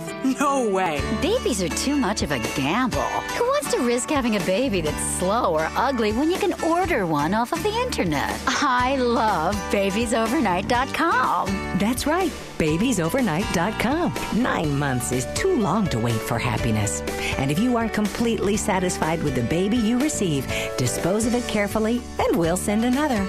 Don't ruin your body for someone that's going to hate you in a few years and steal money from your purse. I love babiesovernight.com. babiesovernight.com. Your new bundle of joy in a box overnight. Guaranteed. babiesovernight.com bringing you this second hour and traffic check here on WMAZZ Rebel Talk Radio. Good to see you there, Jay Nash, the voice of New York. Live here in the box. Good to see NYC girl. Welcome. Good to see everybody. It's like the real radio. Anyway, let's continue on with the feel-good stories found on United Press International's Odd News page, shall we? Oh, look at this. Firefighters hoist a horse 5 feet from a ditch. We have horses flying, people. They drag the horse out, people. They dragged the horse out, people. Look at this. We're going to England, people. Firefighters in England came to the rescue of a horse found stranded in a 5-foot ditch with about 8 inches of water at the bottom.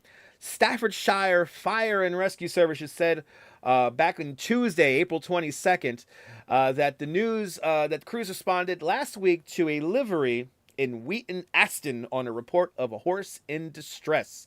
The equine was found to be trapped in a ditch and unable to climb out on its own. The firefighters were able to hoist the horse to safety using animal rescue equipment, and then it was examined by a veterinarian. A horse has made a full recovery since. So they got the horse out of a deep-ass ditch. How do we not know about these stories in the days before the internet? How did we not know about such important newsworthy stories? Am I right? I mean, this is crazy, Hollis. It's an incredible time to be alive. But I'm happy that the horse is safe and sound because a horse is a horse, of course. Anyway, I don't know all the lyrics, Neil. I'm sorry. But there you go. It was rescued, people. That's a beautiful thing. It was rescued. Let's see here. We have yet another story about the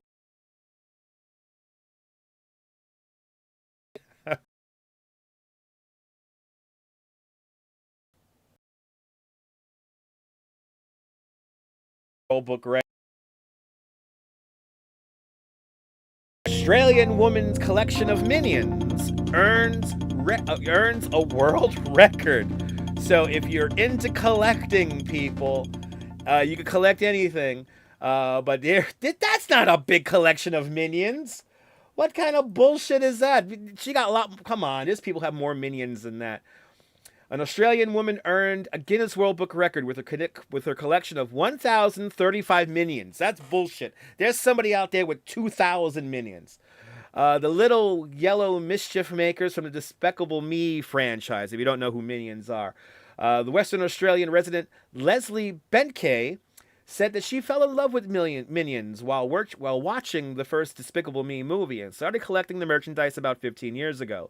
I remember laughing so much at the cute little pill-shaped henchmen. They certainly made a huge impression on me. I'm just a big kid at heart, and since I've always been on the lookout for minions everywhere ever since then I've been on the lookout for minions everywhere I go.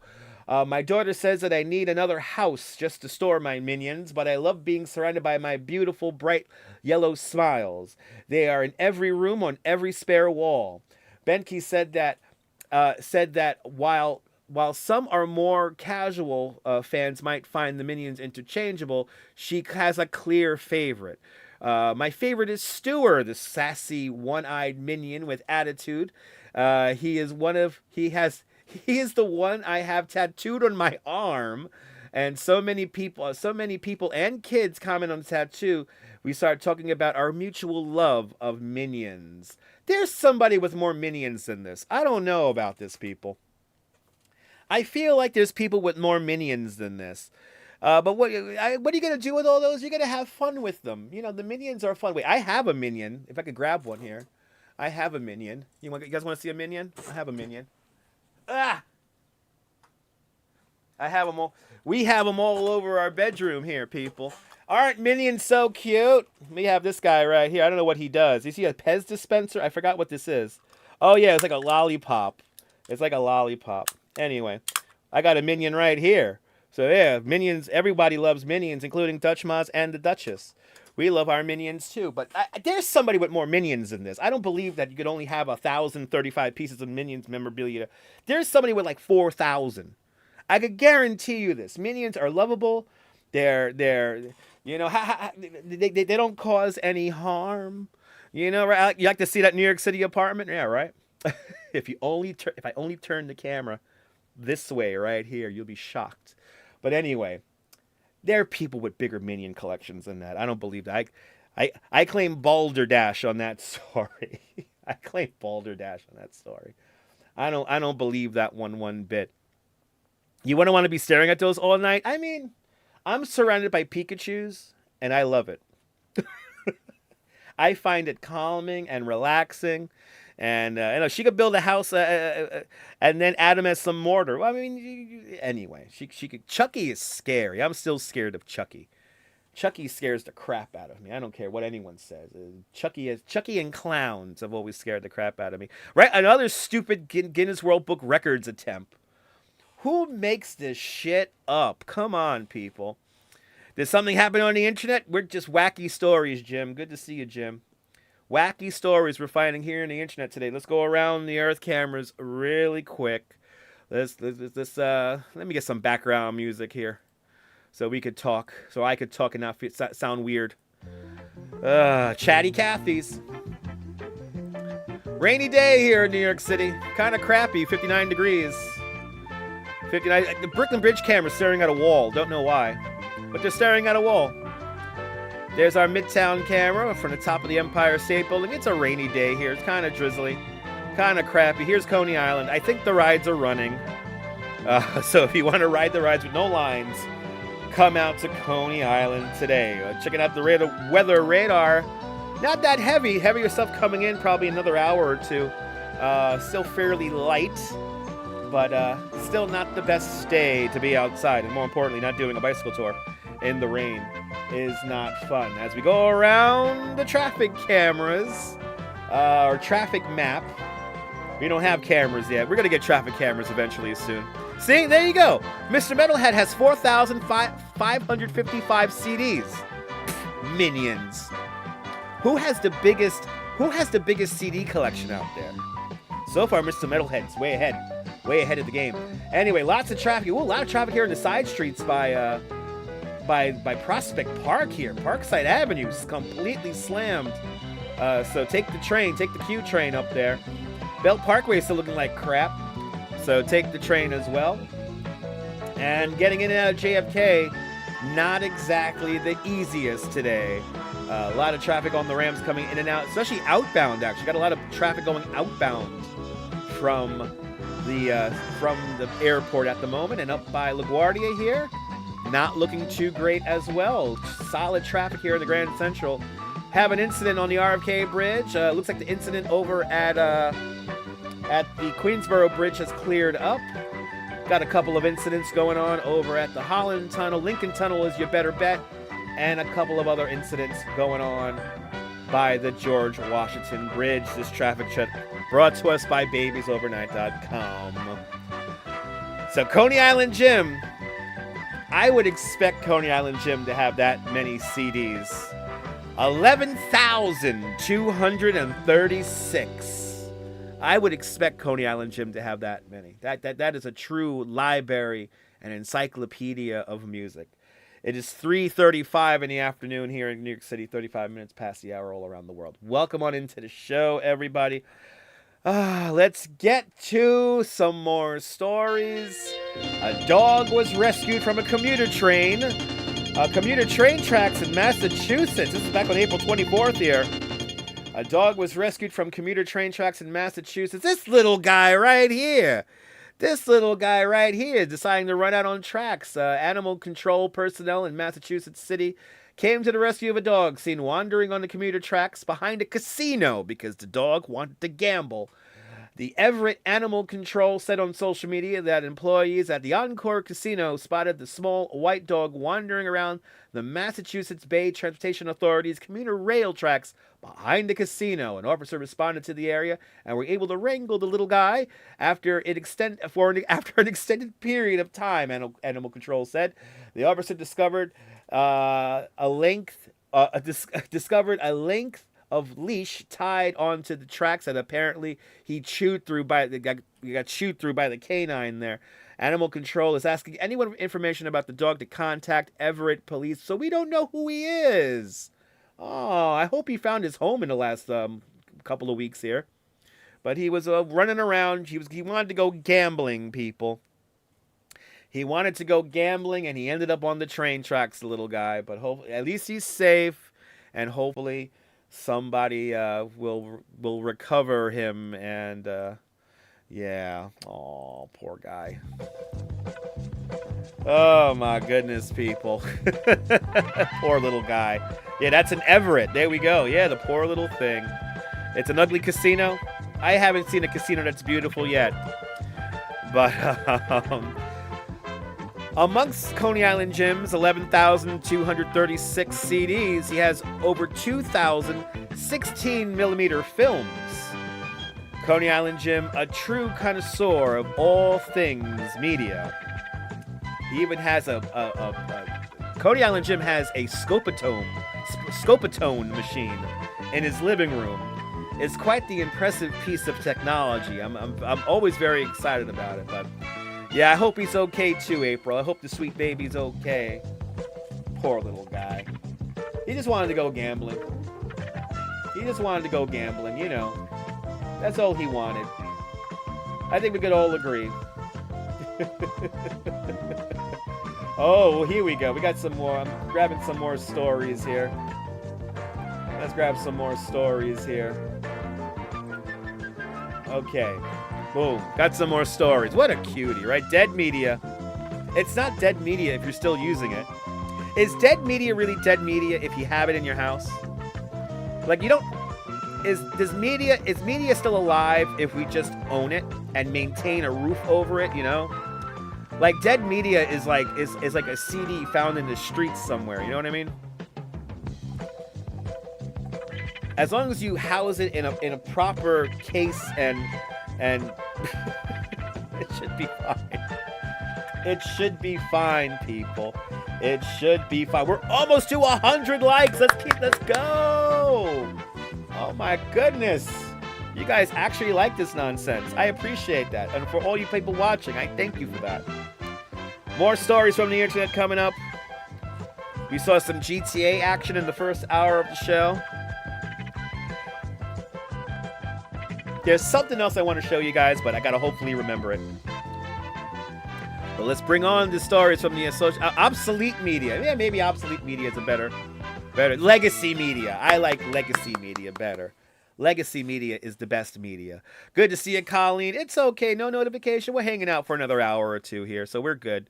We're not done yet, Colleen. Good to see you, Colleen. We're hanging on out inside, reading stories from United Press International. If you're just joining us, it's the radio show without the music because it's talk radio. If you're new to the broadcast, tell me where you're watching from. Let me give you a shout out.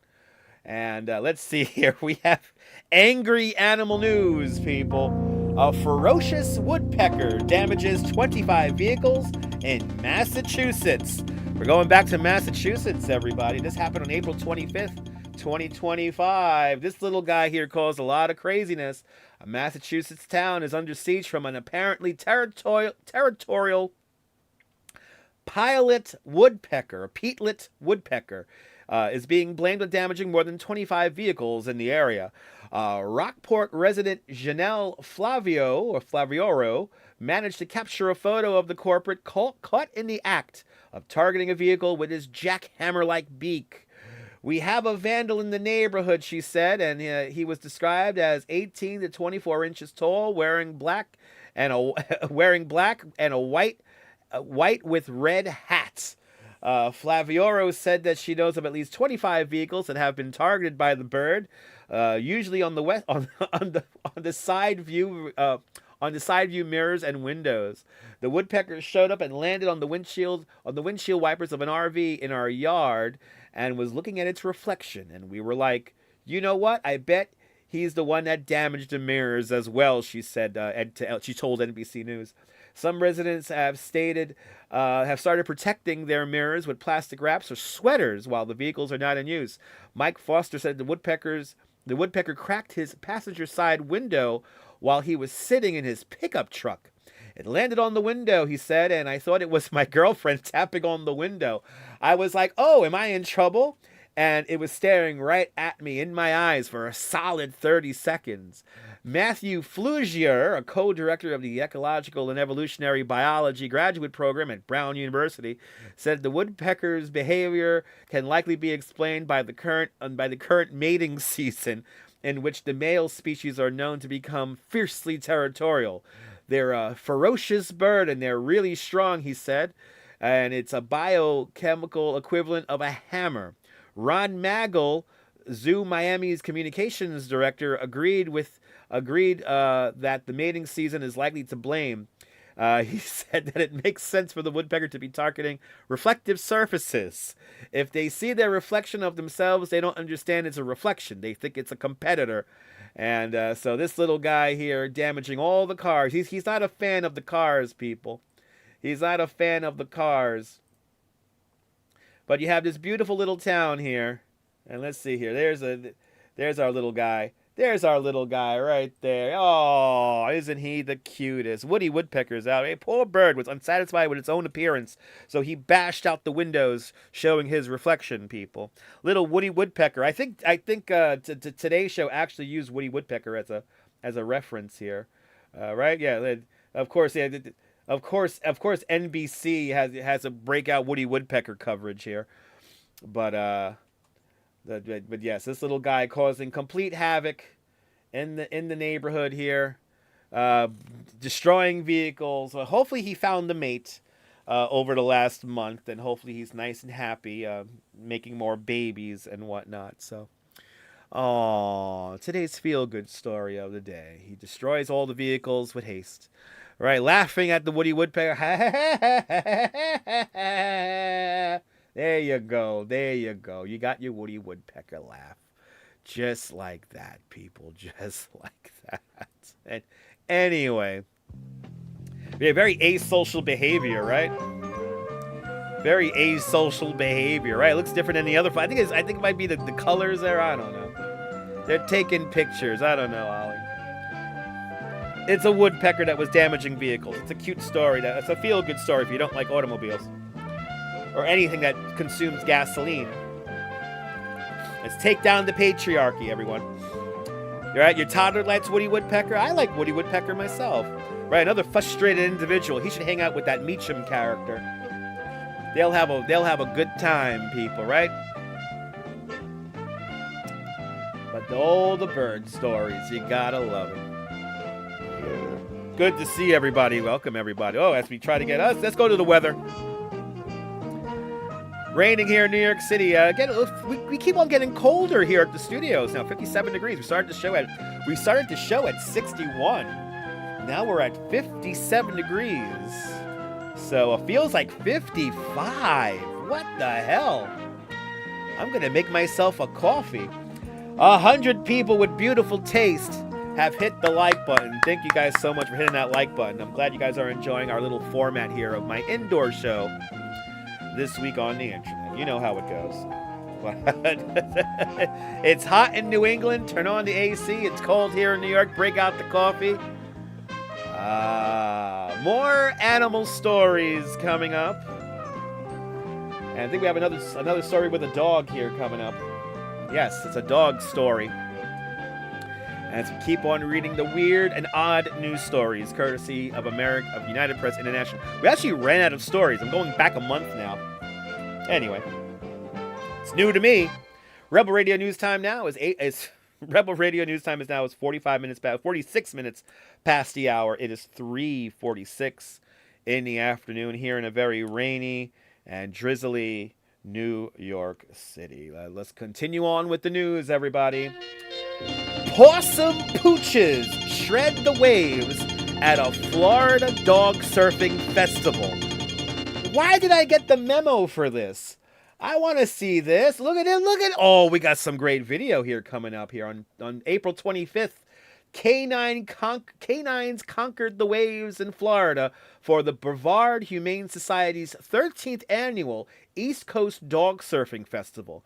The Easter tradition at Laurie Wilson Park in Cocoa Beach saw 23 radical rovers riding surfboards and shredding the waves on that Sunday. The competition was attended by dozens more canines, about 5,000 human spectators. Sammy the Chiweenie is a cross between a Chihuahua and a Dachshund and successfully defended his 2024 title by taking the top spot in this year's competition. The dogs really do want to surf just like people, Theresa Clifton said. She's of the Brevard Humane Society. It's another way that we could show the public that animals are a part of our family. The festival was sponsored by the Ron John Surf Shop, also featured a canine bikini contest and an Easter outfit contest. These little guys are so cute, people. Oh my God. You're going to make me play an ad? Are you smoking crack? You like the background music, Jay Nash? It's like the radio. Good to see you there, Karen J. McLean, up there in Canada. Welcome. Oh, there we go, people. The pooches were surfing. Hell's You know what? I'm gonna make this right now. I'm gonna make this guarantee right now. If I could start traveling for this YouTube channel and go on road trips down to Florida, I want to see next year's dog surfing festival. I really need to be there and see this. Me and the Duchess need to see this. Look at all these cool dogs. Look at them. They're freaking surfing. Yeah. They're surfing. Oh my God. I love it. Yo, who's near Brevard County? How did you guys not know about this? Yo, don't we have some people in Florida in the chat? How did you not know about this?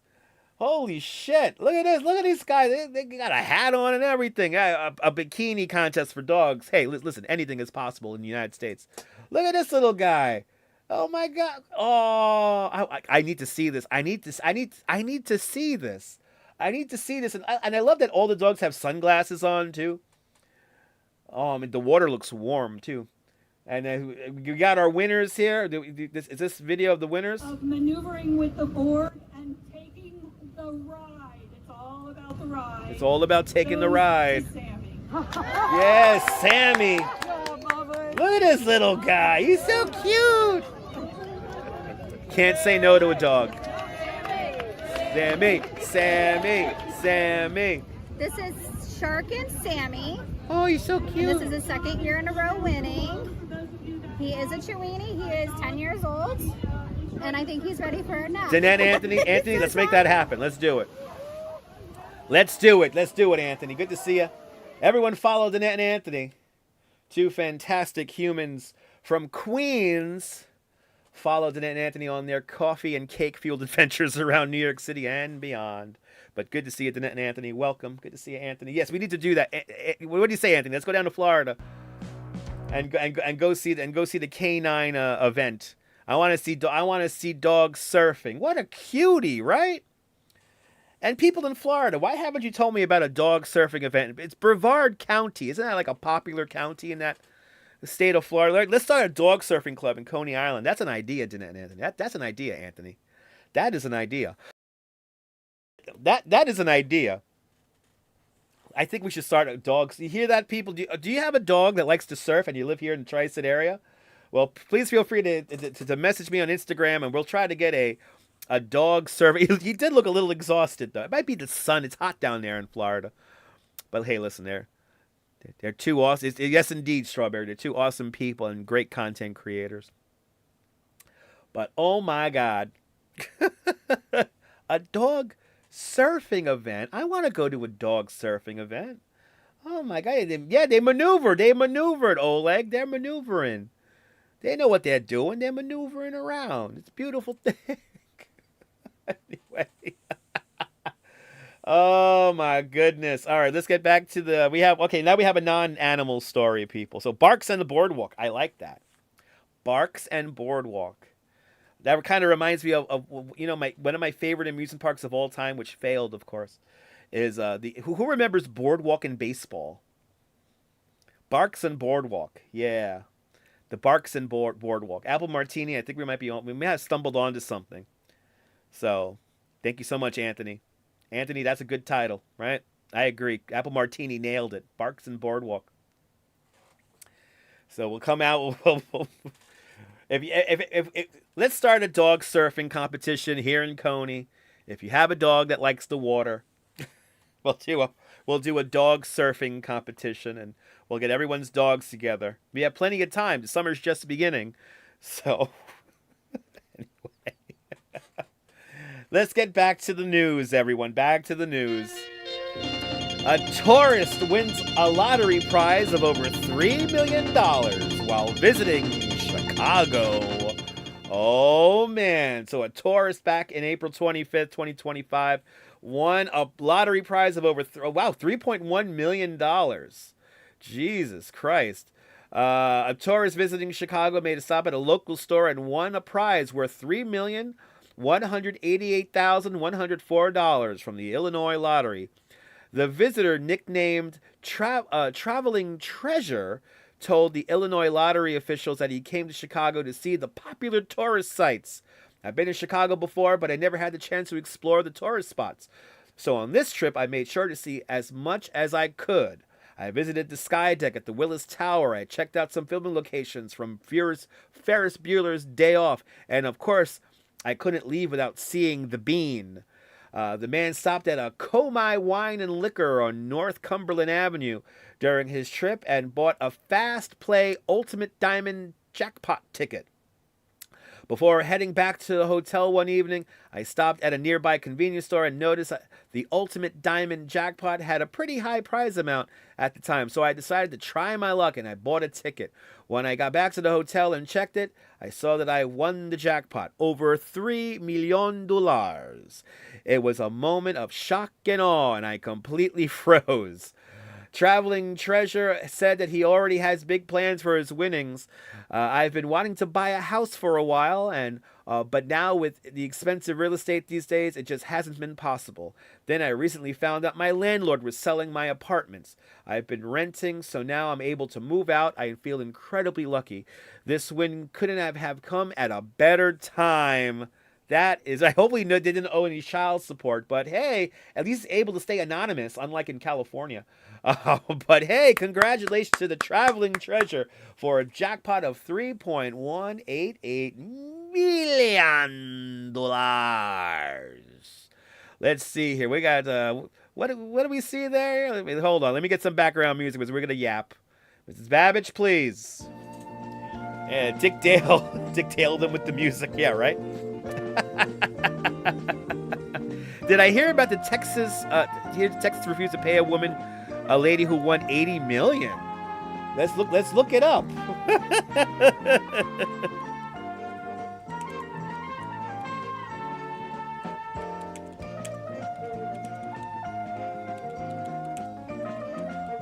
Let's see if we can find the story. Oh, wow. Yeah, it's a new story here. Wow. Okay. K Pepper L. That story's coming up next. Right, tell me about time travel and possibility. Exactly, right, Oleg? Luckily, they did not owe any child support. As we go around, let's go back to the weather radar here because they want to play the ad on me. We're almost done with the hour here. Almost done with our second hour of the show. Light rain here in New York City. We keep on dropping in temperature. 57 degrees Fahrenheit here at the WMAZZ studios. And there we go. Right, Dutch Landa Vega, exactly. And oh my goodness. Quacky Snacks wants to break out the Chaos Emeralds with a €24 super chat. Quacky Snacks, thank you so much for the very generous €24 super chat. Thank you so much for today's €24 club. Much, much, much appreciated! With a big €24 super chat. Thank you so much for sponsoring today's nonsensical inside live stream, reading news like an actual news broadcaster. Oh, we have another lottery story here, and I think this lottery story is going to fire up everyone. Bloody hell, but thank you so much, Quacky Snacks. I'm going to try to be outside for you. What should you cook for dinner? I'm going to have macaroni and meatballs. My mom made me some macaroni and meatballs, and I got to take some home. So maybe some macaroni and meatballs. I don't know. Something warm to fill the heart because it's cold outside. Rebel Radio News time now is 56 minutes past the hour. It is 57 degrees here in New York City. This is a kind of a messed up story here. Lottery winner claims Texas refuses to pay her $83.5 million prize. We're reading this from parade.com, everybody. Look at this shit here. A Texas woman has taken legal action against the Lone Star State's Lottery Commission over an alleged unpaid $83.5 million jackpot. According to the lawsuit filed on Monday, May 19th, the woman identified as Jane Doe claimed that she was in possession of a winning ticket for the drawing on the night of February 17th. She also noted that she had purchased the lottery ticket via a mobile application called Jackpocket or jackpocket.com. Despite not being regulated or licensed in the state of Texas, the lottery ticket courier service like Jackpocket serves as a liaison for clients to purchase their tickets from authorized vendors. The Texas Lottery Commission announced that the third-party couriers would be banned in a news release later that week on February 24th that said that they would take effect immediately. The lawsuit also states that Doe alleges she was deemed the lawful bearer of a winning ticket in the Lotto Texas drawing that occurred on February 17, 2025, after she presented her ticket to the commission on March 18th. Texas Lottery Commission's website states that the winning ticket was purchased in Austin, Texas. It also reveals that the lucky winner chose the cash value option and payment method for the $83.5 million. On Friday, May 25th, a report from NBC News wrote that the spokesperson for the Texas Lottery Commission commented on the case, saying that the claim is being reviewed and is under the Commission's claim of validation requirements and is subject to an external investigation. The agency does not allow additional information to provide does not have any additional information provided, as it does not comment on pending litigation and investigations. The lawsuit also noted that the state's commission is not allowed to alter the rules after a winner has been selected, and that they were stalling by not responding to the alleged winner about the status of her winnings. That's kind of fucked up. So she wins. So she wins the lottery prize. A lot of you guys, right? Do you use those apps? Do you guys use those weird ass apps where you can buy the ticket? I think Crazy Coney Island Kid we were talking about that the other day when we went to Six Flags. But so now you know, people. Nobody likes losing their money, isn't that for sure? KK13 wants the temperature to keep dropping down to 40. We might hit that, KK13. We may hit that. Let's see. The state of Texas, they say they need money for Texas cruise next. Yes, indeed, Anthony. Yes, indeed, Anthony. They need some more vacation money. That's kind of messed up. She won $83.5 million, and that's messed up. Bloody hell. Well, anyway, hopefully Jane Doe will get her winnings.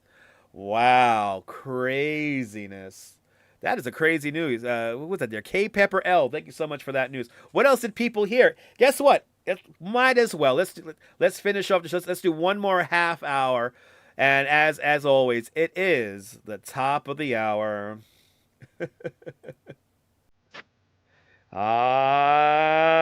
Yeah. It's time for the most exciting next, at least 30 more minutes left of this show. It's time to read random stories from the internet. It's time for another half hour of This Week on the Internet. This Week on the Internet brought to us by the Viajex Pill. The Viajex, what you doing to me pill. Park's famous flavor, delicious sausages. Summon a demon sausage baby today and grab some Park's famous flavor sausages today. Ice cold Schaefer beer for people who like having fun, for people who like having more than one. Schaefer's the one beer to have when you're having more than one. Ice cold 7-Up. 7-Up you thirst away with 7-Up because 7-Up is all action. And of course, babiesovernight.com, your new bundle of joy in a box overnight. Guaranteed! babiesovernight.com, bringing you this final half hour of This Week on the Internet. Let's go around the Earth cameras, everybody. Yes, doesn't Coney Island always looks glamorous and gorgeous in the color review here in Coney Island? And cloud dreary day, 57 degrees Fahrenheit, looking out across New York Harbor. Let's go up to the torch cam. Right, where's the torch cam? Where's my torch cam? I want to see my torch. There's the torch cam right there. Ooh, you got your first beer, Schaefer. Nice. I like to keep it old school, apple martini. You know how I do it. Cold, dreary day. Let's check the radar, people. More Park sausages, man.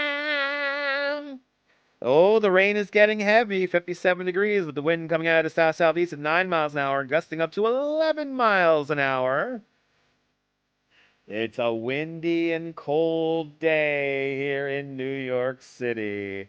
Not exactly the best. Let's go to the traffic map. Looks like that outbound Holland not looking good.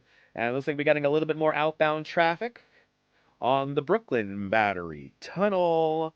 Do me a favor, take the train. Everyone take the train. Rebel Radio News time now is 2 minutes past the hour. Coming up on 3 minutes past the hour. As we fly across the news stories and I'm finding off the internet. Did you hear about anything cool? Let me know now. This might be our little viewer pick here. Let's go. Let me try to find another story here. Did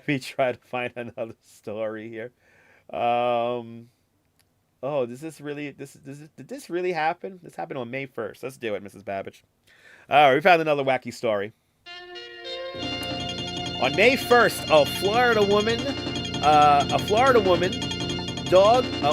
woman dog escaped a bear thanks to a dog escaped a bear attack thanks to some cookies, everybody. So, thanks to the bag of cookies, the dog was able to survive. Oh, we got video here to go to. So on May 1st, everyone, at the beginning of the month, a Florida woman protected herself and her small dog from a bear by throwing the hungry Bruin a bag of cookies. Kirsten Savage said that her Chihuahua mix Ringo and her were walking near their home in Markham Woods in the area of Sanford when they had a close encounter with a wandering bear. I heard a bird. I was looking for a bird in a tree. Then I saw a black thing come at my leg. I thought it was an off-leash dog at first, and then I realized it was a giant head. She said that the bear was particularly interested in her 13-pound chihuahua named Ringo. I hauled him like a piñata in the air and spun around to get away. Savage kept spinning to keep Ringo away from the bear, causing her to fall and incur bruises and scrapes on her legs. She said that the encounter ended thanks to the bag of cookies from her mom. My mom lives just down the street from me, and she had just stopped by and handed me a bag of cookies for my kids. When I remember I had them in my hand, I took the bag and whacked the bear across the face with it, and then I threw it. She came forward, and then she sniffed and put her head down and sniffed the cookies, and we ran into the front door. Florida Fish and Wildlife Conservation officials said that they learned the bear was a mother with cubs nearby. The Florida Fish and Wildlife Conservation is working with neighbors to make sure that trash and other attractants are secure. We don't put the blame on the bear. I'm sure she was just scared as I was, Savage said. As a mom, I would do whatever I could to protect my babies, and I'm sure that I was doing the same. Oh, people, we got to make sure the garbage is secure, people. Can we secure our garbage, please? The little dog and the bear, little cook. I know, what kind of cookies, right? Look at that. She really scraped herself up. Damn. She really scraped herself up there. That's not cool. But look at that little guy. Oh, look at that. Look at that little guy. Wait, can I turn off my camera? I can't turn off my camera. Oh, well.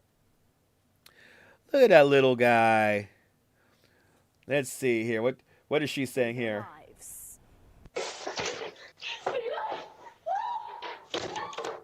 In a heart-pounding moment caught on camera, Kristen Savage and her dog Ringo dodge danger, escaping a bear, barely making it inside their home. At one point, I thought, like, we're not going to get out of this because there's nobody here to help me. Wow. Just seconds earlier, Ooh, a mama bear protecting her cubs had charged Kristen right near her front yard. And all of a sudden, I see a black head come up by my leg. With nowhere to run, she lifted her dog into the air, spinning in circles, trying desperately to keep him out of the bear's reach.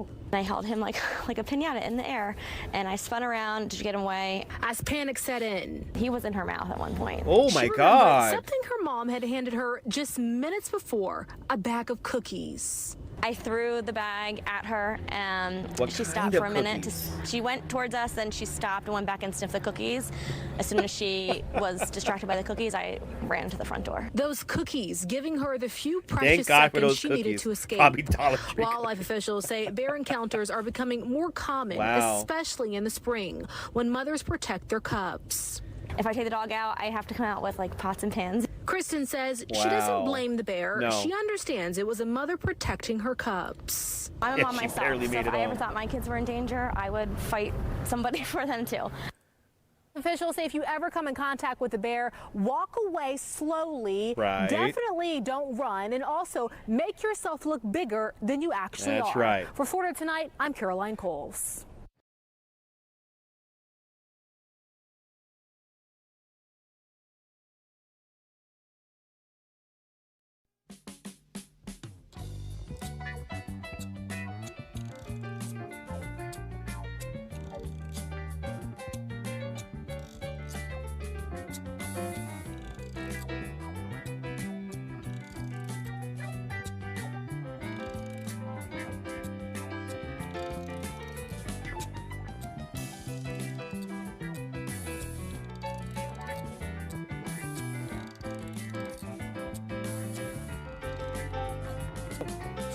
There we go. I just muted myself. I don't even know what I was saying now. She barely made it home. She barely made it home, people. She barely made it home. I know I'm muted. It's okay, but I unmuted it. I'm just yapping and you guys are just hearing stuff. But 2% milk? No. The bear wanted real whole milk. The bear wanted some whole milk. The bear wanted real milk. Didn't want no 2% nonsense. Wanted whole milk, people. But live television, live internet, everyone. Sometimes you mute yourself when you sneeze and you cough. Sorry, everybody. But they didn't answer the main question, which is what kind of cookies were these? I want to know what kind of cookies these were.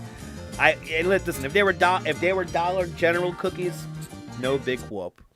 Rebel Radio News Time now is 9 minutes past the hour. It's 4:09 here in New York City. It's the bare necessities. Do you like my shirt, Nicole? The Duchess gets me all my cool shirts. She is the one who clothes me, right? She finds all my cool gear. Anyway. Thank goodness for her Celadoro collection. Oh my God, Celadoro. I haven't had Celadoro cookies in the longest. You know what I like doing? Actually, you know, I need more background music. I want to talk. Let's talk about. I'm going to tell you right now about one of my favorite things I like doing. So you have these Celadoro cookies, you know, like the long ones, and like they're like vanilla and chocolate, right? They're like the long sticks. I don't know what they're called. But you know what I get with those Celadoro cookies? You get that and a little jar of Nutella. And you can stick the Celadoro cookie into the Nutella. And it's like, it's so good. It's awfully addicting. I forgot the name of those Celadoro cookies. So it's the sticks. It's the sticks. And they're like vanilla and chocolate. Oh man, those things are so good. Get that with some Nutella. A nice coffee. Could be iced, could be regular.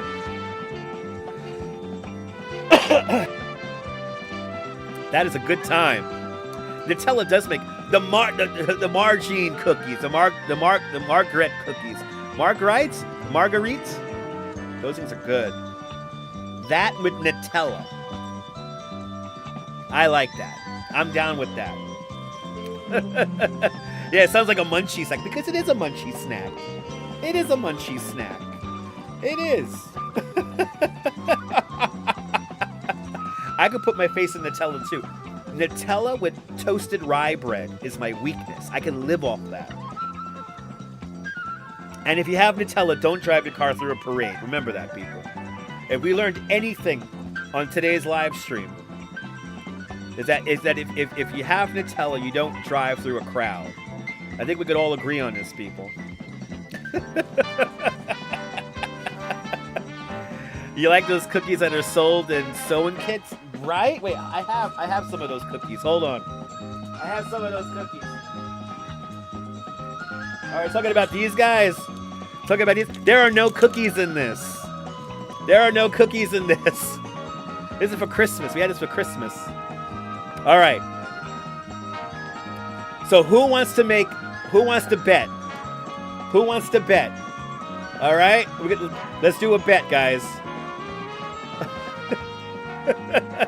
Don't listen to Duolingo while driving. Yes, used to be out of your mind. The Swiss fudge Celadoros. Those are dangerous.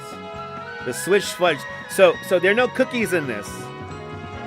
There are no cookies in this jar. What do you guys think? All right, right? It's a sewing box kit. There's no sewing. There may not be any sewing in here. But what do you think is in this tin? Mrs. Babbage, 1 minute, please. 1 minute, please, Mrs. Babbage, please. So what is in the container? No weed. There's no weed in this. There's no weed. It's not the stash box. No, not the stash box. What is in this box? No Pikachus. There's no Pikachus in this box. Or in this container. What are your guesses? Stickers. There might be some stickers in here. No Pokemon. No Pokemon. It's where I keep my magnesium. Yes. Maybe not. Probably not. Dime bags. No dime bags. No dime bags. No dime bags.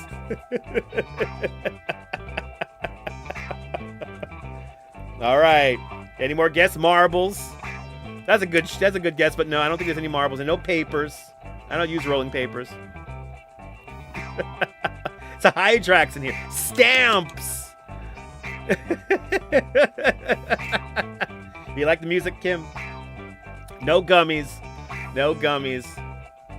All right. Got 10 more seconds to figure out, to put your guesses in now. And then we're going to reveal. No baseball cards. Pins and needles. No pins and needles. Maybe some of my loose teeth. Yes. All right. Rebel Radio News time now. 14 minutes past the hour. What do we have in the container? Wires. Various charging cables for various cameras and stuff. Wires. We have various USB cables. And we have some stuff to hang stuff on the wall. But cables, everybody. Cables. Nobody came even close. Mic splitters. I have a whole bunch over here. So there you go. Wires, everybody. Yeah, Jim was correct. Wires.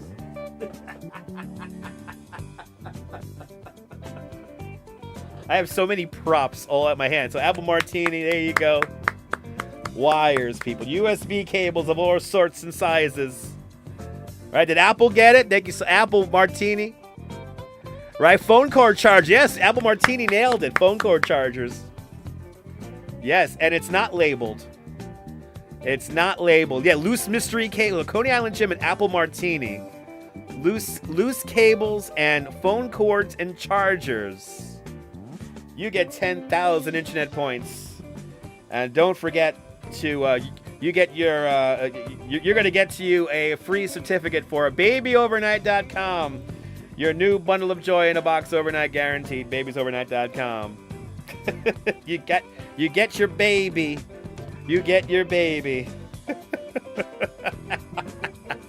There's never any cookies in those. The cookies last about a couple of hours after you open it. And then you eat them all.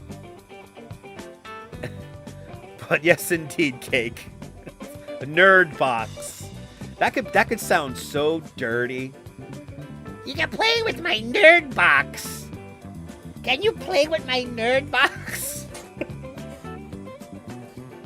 Somebody's gonna clip that and be like, he was just master. He's so crude. He's so crude. He played the nerd box. He played the nerd box. Yes, exactly. You would decline the package? Okay, Kim. Sounds good. Nerd box, people. Powered by babiesovernight.com. Anyway. I think we have okay, so guys, as you all know, we're getting rid of pennies.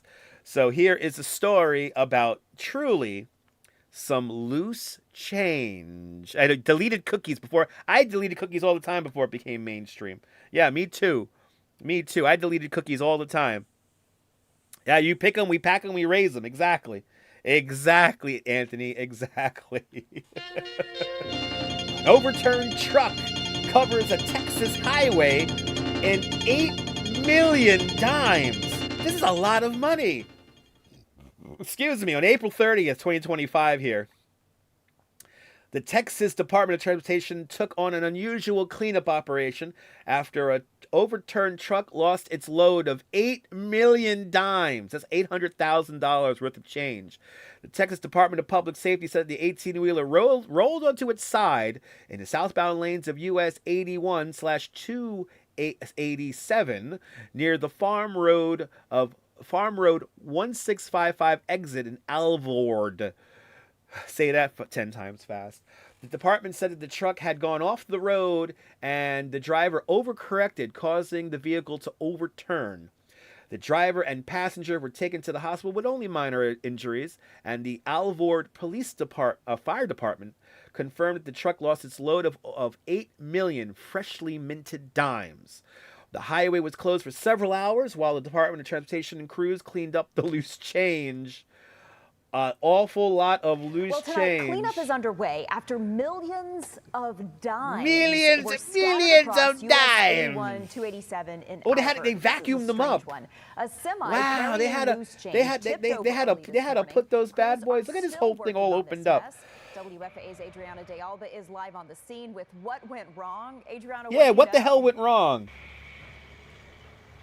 Hey, Teresa, well, first off, can we talk about how bizarre Yeah. this is? I mean, we're talking Millions of dimes. Millions of dimes. Millions. $800,000 worth to be Million. Million. Show you what's going on because they are 8 million dimes. 800,000. Oh, wait, we're going to see this? We got to see this get poured out? Let's see all this money get poured out. Oh, wait, that's mud. Oh, they're just fucking around now. They're dimes in that. What the hell? About a 2-3 for the burp, Kim. I agree. Wow, look at all them dimes. They're picking up dirt with this shit. What the hell? 1, 2, 3, 4. Oh. Freshly, I know, now the freshly minted dimes are all dirty. And now this is still underway. Oh my lord. So what has happened now is that the highway has been shut down for hours.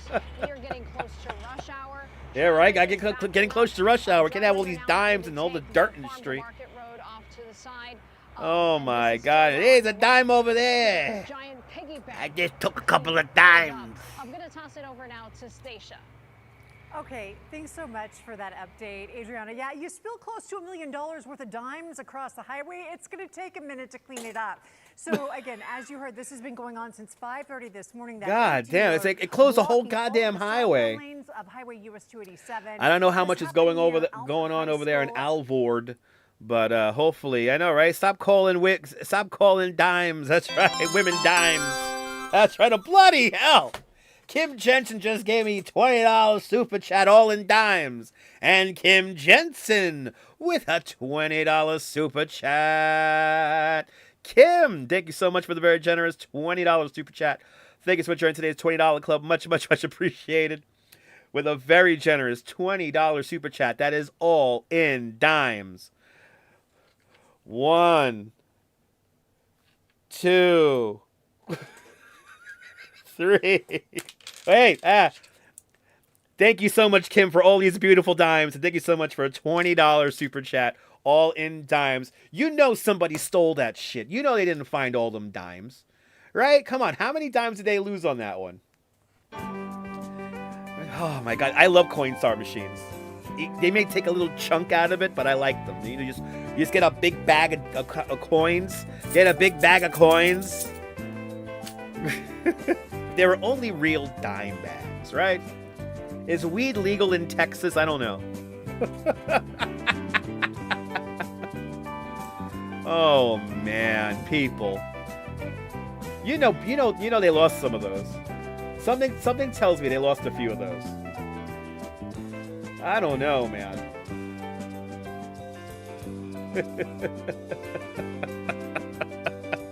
You know they lost a few of those. You know they lost a few of them. You know they did. Well, dirt and everything on them too. Oh, those must be from Alvord, huh? Those are Alvord dimes. They're all full of dirt and stuff like that. They're brand new, but they've been through the ringer. They might have been in some construction equipment. Who knows? If you're new to the broadcast, tell me where you're watching from. Let me give you a shout out. We're having fun here, pulling stories from the internet here. Last 10 minutes of the show. Yeah, the medal is worth more than 10 cents. I know. I don't want to get rid of pennies, but if pennies cost more than a penny to make, we have problems, okay? Can we go back to the gold standard? What happened to the gold standard, you know? Why do we got to get rid of coins? This fiat system of money that we got. What's it called? The fiat currency. I want to go back to the gold standard. And are there supposed to be limits on how much money we produce? Like, it's supposed to be like a finite thing, right? That's how the economy works? I don't know. Ugh, this country, I'm telling you. No dimes were harmed in that last story, by the way. You know somebody that was buried and came back for them later? There you go. Right? Exactly, Holla. Holla with a great joke. It gives a new meaning to I'm drop a dime on you. I'm going to drop the dime on you, all right? Hello, Kojak. I'm dropping the dime on that guy. 23 minutes past the hour. 23 minutes past the hour. Let's quickly check the weather and the traffic. Yeah. Oh, it's getting windy outside now. 57 degrees here at the WMAZZ studios, and it's beginning to rain. Let's see the traffic here because, you know, take the fucking train if you live here in New York. Look at this. This has been solid traffic the whole show. The downtown Brooklyn corridor here, what was it there? Fort Greene corridor here of the Brooklyn Queens Expressway. Just chock-a-block. Completely chock-a-block right there. And then outbound on the Brooklyn Bridge got a little bit of volume, and also southbound on the FDR. FDR in both directions does not look good in Midtown, so avoid it and take the train, or maybe even take the ferry along the East River. Looks like the Queensboro Bridge is moving okay. Incident by the RFK Triborough Bridge is all cleared up, but that is a good thing. A couple of incidents going along here, along, of course, the outbound, or is that inbound? That's outbound. Couple of incidents going on in the outbound Holland Tunnel, but inbound is looking good because, you know, everyone's going home from work. Lincoln Tunnel's looking okay in both directions, and a couple of incidents going on at the GWB, but at least it's moving. Cross Bronx Expressway, of course, it's a parking lot. Robert Moses would be proud that his parking lot is being utilized correctly, so you can skip that too as well. And going in and out of the airport here, JFK Airport, getting in and out. A little bit of volume over there on the Van Wyck Expressway, going all the way up to Flushing Meadows, Corona Park, and a solid slice and slow drive along LaGuardia Airport. This traffic check has been brought to you by BabiesOvernight.com. Take the fucking train. Do me a favor. Yes, indeed. Our local weather girl, Charlotte, goes by the Majestic Store. What a name. Oh, my God. Bandman, that is a freaking cool name. Good to see you, Bandman. Welcome. I can only hope to be called the Majestic Storm once in my life. My God, what a great name. That is a proper name right there. I tell you. All right, let's see here. Last story, guys. Just like a 2.5 hours gone out of your life. Last story of the afternoon, people. Let's do it. World's tallest and shortest dogs have a puppy play date in Idaho. Oh, we got some lovely animal stories once again. The world's tallest and shortest dogs have a puppy play date in Idaho. Oh, look at these guys. They're hanging out. On April 30th, United Press International reported that the Guinness World Book Records shared a video from the historic meeting of world's tallest living dog, standing at 3 feet 3 inches tall, and the world's shortest dog, who stands at 3.59 inches tall. Reginald, a 7-year-old Great Dane, and Pearl, a 4-year-old Chihuahua, came together for a record-breaking puppy play date at Reginald's owner's home in Idaho. Reginald's owner, Sam, told Guinness World Book Records that the canine was just a big baby who acts like a human toddler. I'm not worried that Reggie won't be careful around Pearl. He's very, very cautious and aware. I anticipate that he will be really good with her and will probably be more interested in Pearl's owners than maybe even Pearl herself, Sam said. Pearl's owner, Vanessa Smiler, said that their pint-sized pooch is very fond of larger dogs. When Pearl meets bigger dogs, she's really friendly. I think she has no idea she's a small dog.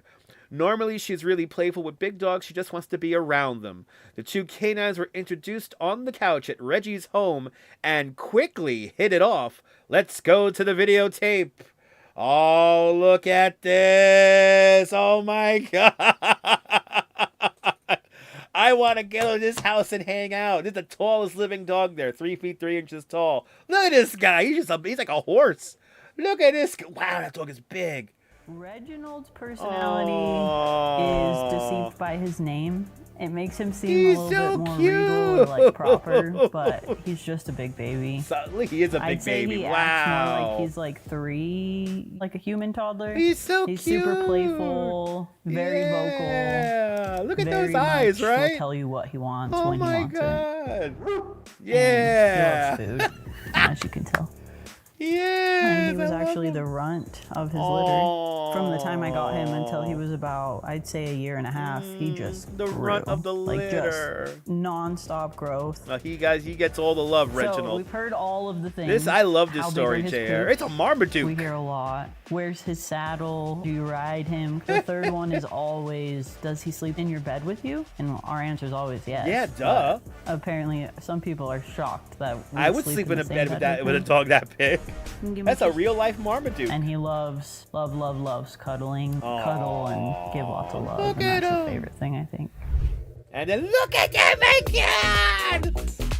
Oh, she's stylish too. Wardrobe is like big wardrobe. I think Oh, bigger than got a mine. better wardrobe she than loves me. Clothing, I think, because she's always cold and she can choose actually what she likes to wear in the my day. God. So for me, it's like really funny because I can see her mood that day. She can choose different colors. Look like she know like a little bit of style and They hit it model. off. Her name is Pearl. Oh, and little she have Pearl. a short Oh, she's dog. so cute. Her final measurements was 3.5 inches tall. 3.5 inches tall. 14 centimeters tall. Oh, how can I say no to that? She's snoring a lot. So it's funny, she's like that a really Chihuahua vocal. is sassy Her personality and is like stylish. a doll, and she's over 40 years old, but Well, she's she's still 4 behaving years like old. a puppy. But also really demanding. She's like a course she's really demanding. strong and opinionated, Yeah, she has and an she opinion. can tell you what she wants. She's small in size, but she have like a big personality. Yeah, she got a big They're really smart. personality. Actually, this breed is compared to a 12 years old child. Yes. We try So they're really to fucking teach smart the people, people. with this record. Yeah, take like notes. I'm taking notes of my it's Chihuahua amazing sanctuary, having like a Trisha. small dog, but also Absolutely. the love and care you need to have for the You're a animals. cute They are little part of the family. baby. Some people like me, we cannot have human babies, so they are part Yeah, of the so we family. have Chihuahuas, And that, people. for me, is like a big deal. I like that, I the big strongly guy, believe the big people guy who with the cares tiny and dog. I love it. animals Also care and love other human beings. So Reggie gets to meet the world's smallest dog today, and we are really excited. I think would be like amazing Oh moment. my God. I'm not worried that he won't be careful around Pearl. Pearl meet like bigger dogs. She is really friendly. So I think she don't have idea she's a small dog. I worry that he'll be excited and maybe go crazy or something. So I think that would be getting really nervous now hearing this. interesting, experience. I see how they both behave. Okay, let's go. Yeah, You're they ready. gotta be smart. Exactly, Oleg. Okay, the meeting of the minds here. I love this. Hello. Hi, Yay. son. Nice to meet you. Nice to meet you. Congrats for the new record. Thank you. You see, Oh Pearl? my goodness. Exactly, Kate hello. We Pepperell, are exactly. so excited to meet your dog, Reggie. Thank you. Here he comes. Oh my goodness, hi Reggie. Oh goodness. Oh. He's so sweet. You see, Pearl? He's Reggie. He's a big dog, right? But he wanna give you kisses. Pearl could fit inside of his mouth. That's cute. Okay, oh, Reggie, you wanna give you kisses to her? Oh, Reginald's so you see, Pearl? sweet. You could tell he's being very careful. Oh, Good boy. he's a good boy. Oh, he's so excited though. You You can tell he's excited. Oh, he's crying. Yeah, he wanna He's so interact with excited. her. Okay. Oh, I love Like this. that? Oh, I love this. This is so cool. Yes. Okay. Here you go. Okay, see you. Okay. Yay! Oh, of course. Yeah. They're going for that Move smell. Okay. Can you get me? That's it. Thank you. Yes. Reggie, be Ooh, careful. ooh. Yeah, careful. Oh no. This is little Pearl. Oh, and Reginald's being so Say careful. hello to you, yeah. You wanna say Oh, hello to him? wow. He's a big dog, but he's a friend too. Oh, look at those. They're so precious. Yes. Great Danes are beautiful. They're so nice. Wow.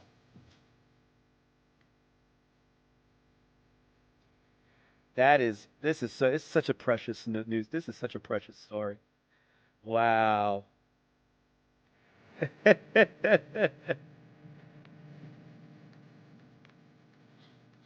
Wow, the bone is bigger than her. Ooh, it's scary. Oh yeah, ooh, watch out for the bone. It was like a really fun and exciting day. He was absolutely adorable. He was also playful like her. I was surprised that Pearl wasn't more afraid of Reggie. Usually when we meet other dogs, it's usually the other dog that's like, whoa, hold up, back up. But Pearl was so excited, and she is very interested in him, and he is kind of like, whoa, I have no idea what that is, and I don't think I want them I near love me. watching them together, Cake. I think it's so I beautiful. have a new friend, Rashi. I think she's a little afraid, but definitely, I think he have like a really sparkling Exactly, personality Strawberry. like her. So he behave like also like a baby. So big dogs and small dogs, I think they have more similarities than they have differences. People always say like only small dogs will wear clothing, but Reggie has a bunch of sweaters he wears. Small dogs are high maintenance. Reggie is very, very high maintenance. So I think they're just more alike than they are different. Yay! That's what I'm talking about. And actually, it's the first time I see them. They're so close and relaxed, right? Yeah. Yeah. Reggie is pooped. He is just so tired. So that's why he's just chilling, burping. Really interesting couple of days. We learned a lot. They're really similar in many things. And I was having a lot of fun with him because he's a baby. This is a great story. I love her. I just love the way that she'll crawl up Right, on your Hala? shoulder and If give they can you get along loves that and well, why just can't make humans those get little along that squeaky well? noises. I'm sure he wouldn't do the same thing, but so he can. It's civic. Obviously, bringing the smallest dog in the world with the tallest dog in the world, there was a little bit of like anxiety, but I think he was very gentle, very, very kind, as best as he could be. And then when he was done, he was done. I feel like that talks a lot about, you know, how caring and loving he is. I was shocked a little bit. I think I had a idea in my head of what a small dog would be like, and she just completely different. Like a little mean and barking and yeah, yes. she was nothing. She's nothing like that. She's just super friendly. Probably my favorite part, most memorable. Yep, good job. Yes. Her in front of the cameras, I think like she's like a little diva. She loves to be the center of the attention, and even myself, I'm really surprised the way she walks through the camera. Reggie, he lives in his own world. Yeah, we need to sniff We're each just other part more. of it. I think he was like, this is right, this is appropriate. Everybody's here for me. But I think he did really good. I haven't ever done any like professional photography with him. I was really proud of him and how well he did, and he was so smart. He just wants to do what Oh, he I love wants. that. Yay! Oh, keep the snoring. Of course, you want to be the center of the attention, even when she sleeps. You can see through the photos and the videos the love we have, you know, for our pets. They are part of the family, and they are incredible. You know, they're really amazing, truly amazing. Yeah, yeah. I think if Reggie gives happiness to any one person, that'll be great for him, and that'll make him happy. And it's a really great way for dogs that, you know, maybe aren't gonna be here forever, even though he's gonna live forever. That's happening. No discussion. That's happen with these two forever. Yes, but a really special way to immortalize them too. Yeah, it is. Yay. Well, I think we could all agree that dogs, most of the time, are better than people. And if the biggest dog and if the biggest and smallest dog could both hang out for an afternoon together, why can't we do that as a species, as humans?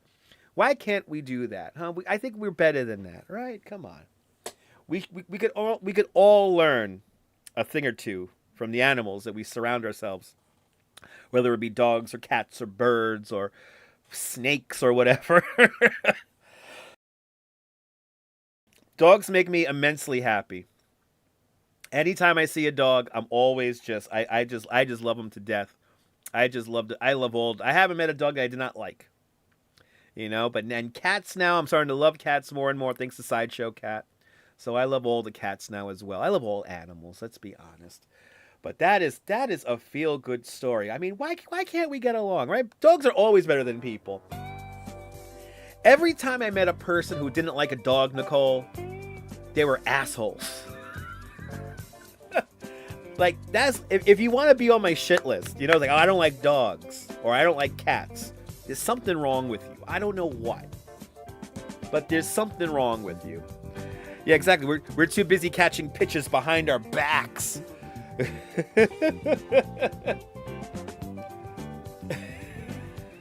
to see everybody. Diana, did I say hello? Did I say hello to you, Diana? Good to see you, Diana Lee. Welcome. If I missed you, welcome to the show.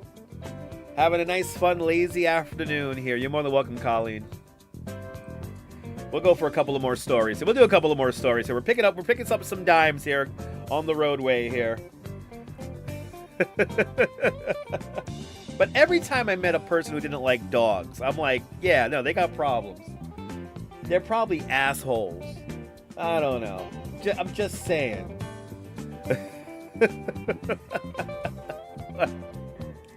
As we break out the news story, 116 likes. We're doing pretty good here. I appreciate you guys for that. You're more than welcome, Diana.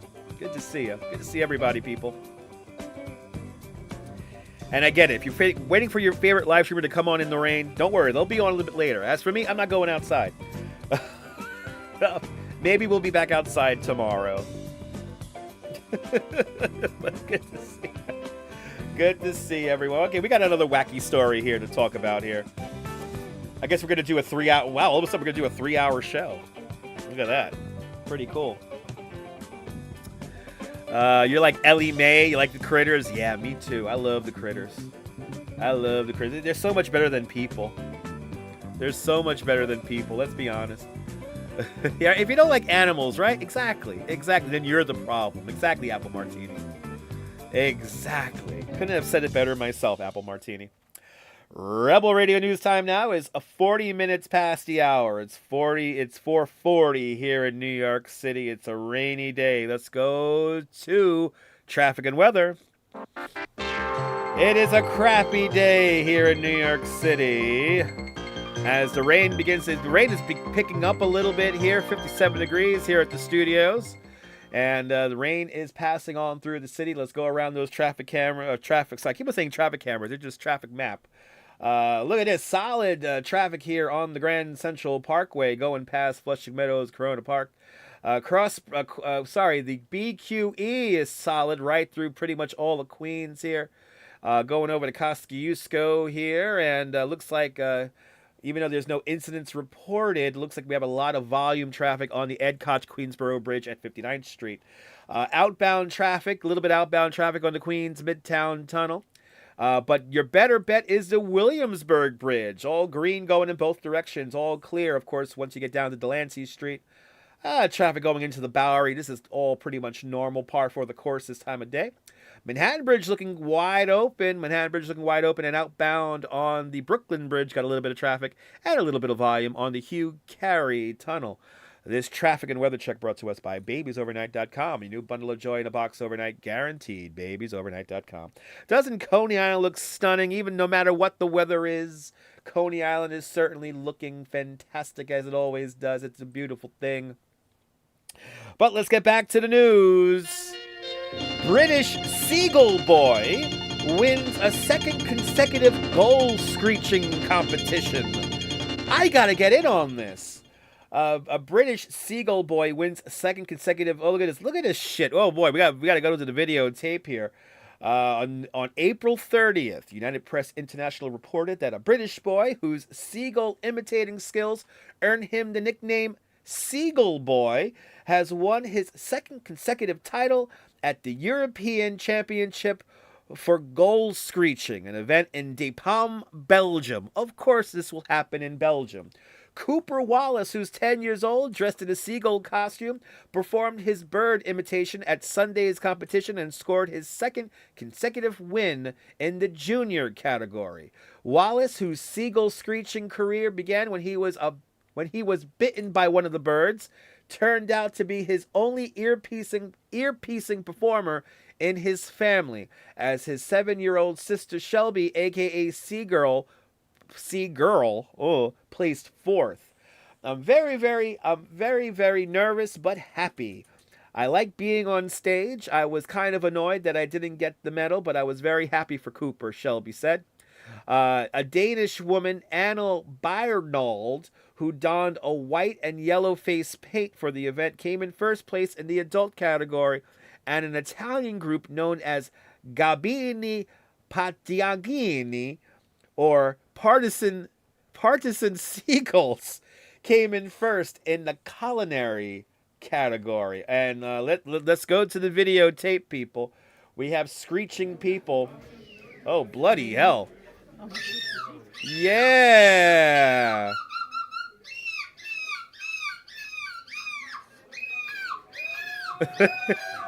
This guy is really into it. Yay! Okay, so I guess that's what they do in Belgium, people. And then we have another one here. I think this is from Instagram. This is Instagram.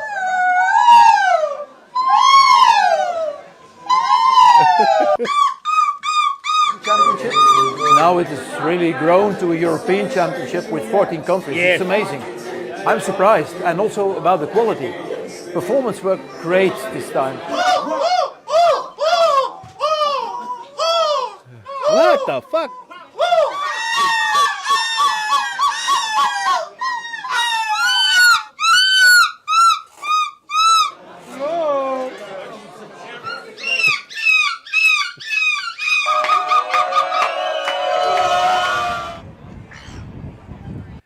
They do all the cool shit in Belgium.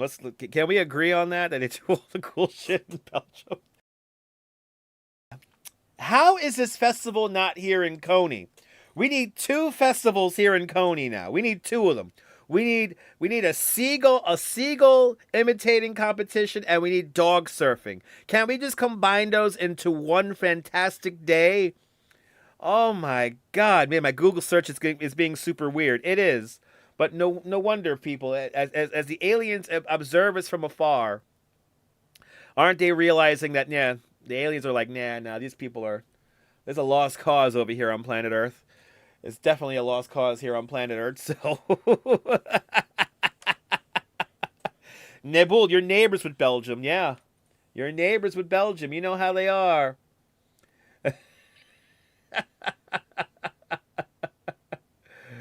Oh, my Lord. Well, hey, you know, it is what it is. You walk out of the room 5 minutes and you come back. It's like, what the fuck? Exactly, Karen. Karen, we're finding the greatest news from all across the internet. You know what's crazy? I'm actually running out of stories, so we're going to have to take a break. The Belgians are overdosing on bicycles and waffles, but they got all the cool snacks in Belgium as well. They need to keep up on their meds. I mean, Kim, it keeps them sane. Let's be honest. So for some Belgian people, screeching like a seagull is a mind cleansing experience that keeps them sane in this crazy workaday world. And but is that why you make jokes about Belgian people? As a seagull flies past the camera. Yeah. So the people in the south of France have a few words or two about their Belgium neighbors there. But I could go with some Belgium waffles right now. That sounds so good. That one sounded like Mickey Mouse, right? Mickey Mouse courting Minnie. Oh, Lord. No magnesium in Belgium? I don't know. They may have too much magnesium in Belgium. I don't know. They might have a little bit too much. But let's get back to the news, people. What do we have here? A miniature Dachshund was found after 529 days in the wild on a kangaroo island. Wait, there's an island with just kangaroos? Oh, look at this little guy. Oh, my God. On April 28th, United Press International reported that a miniature Dachshund who fled from her owners on Australia's Kangaroo Island have been rescued after 549 days in the wild. The dog named Valerie fled from a Stokes Bay campsite while visiting with her owners, Georgia Gardner and Josh Fishlock, in November of 2023. The duo spent a week searching the area with help from the locals, but were unable to locate Valerie. The couple feared that their pet had fallen victim to one of the island's many predators, but in mid-March of this year, rescuers with the Kangala Wildlife Rescue revealed that there have been a confirmed sighting of Valerie alive and well on the island. The nonprofit group stepped up its search efforts, and directors Jared and Lisa Karen said that Valerie was finally caught in a crate with a remote-controlled door on Friday night, where a T-shirt with the scent of her owners had been ripped and placed as bait. She actually went into the crate, and the one that was set up to look like the one at home, and she went in and had a sleep. Jared Karen said on the video posted to social media. The rescuers said that Valerie is now decompressing from her adventure in the wilderness and will soon be reunited with her family on Australia's mainland. For anyone who's ever lost a pet, your feelings are valid and never give up hope. Sometimes good things happen to good people. Good to see you, Kitty. Welcome. Let's go to the videotape, everyone. Let's go to the videotape. Oh, there's little Valerie. There's little Valerie. Look at this. Oh, they found Valerie. We have audio here. Hound Valerie vanished on Kangaroo Island in November 2023 while holidaying with her owners. Aww. Recent sightings of Valerie brought home. That's why this is such an amazing story. It is an she's amazing just story. incredible. When you see her, you think, how? Right? How did she live over 2 years? The weeks-long mission to capture Valerie saw extensive dedication by a team of volunteers. We're very, very proud of the team. The things that we did, they paid off in the end. And I think we've ended up with a dog that's going to recover much, much better. For now, the transition to get Valerie back home begins.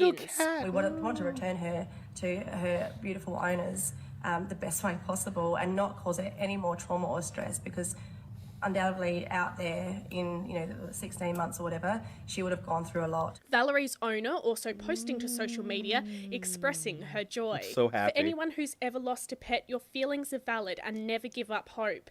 Sometimes good things happen to good people. Incredibly grateful for Kangala Wildlife Rescue, the Kangaroo Island community, our friends, family, and everyone who has contributed their support to rescue Val. A happy ending to an amazing story of survival. Eva Blandis, ABC News. Oh, so 549 days in the wild.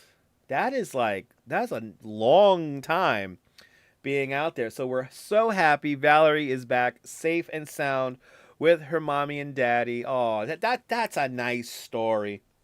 I think that'll be our final story of the afternoon here. That is just such a lovely story here to finish out on. Maybe it was adopted by a kangaroo. It lived in a pouch, right? It lived in a pouch. I don't know if I could survive 5 hours myself. I don't know.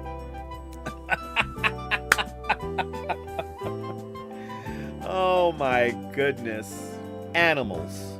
They're smart as hell and can take care of themselves quite remarkably. Let's go around the traffic map one last time here. Look, outbound on the Brooklyn Bridge. A little bit of traffic and a little bit of volume going both directions on the Brooklyn Battery Tunnel. I don't call it the Hugh Carey Tunnel. Of course, northbound traffic on the, what's it here called? The Gowanus, as it always is, going over the beautiful and scenic Gowanus Canal. Bell Parkway, completely chock-a-block. Bell Parkway, a little bit messed up right now, going in both directions here. Solid traffic from the Verrazano Bridge, going all the way out. Wow, going all the way out to Starrett City. Take the train, people. Getting in and out of John F. Kennedy Airport's a pain in the ass right now. A lot of traffic coming in and out of there right now. Van Wyck, going nice and slow as well, as it always does. Grand Central Parkway here, got a whole bunch of traffic, a whole bunch of volume going along the Flushing Meadows Corona Park. And heavy traffic and volume right at LaGuardia Airport. An incident just came up on the map here.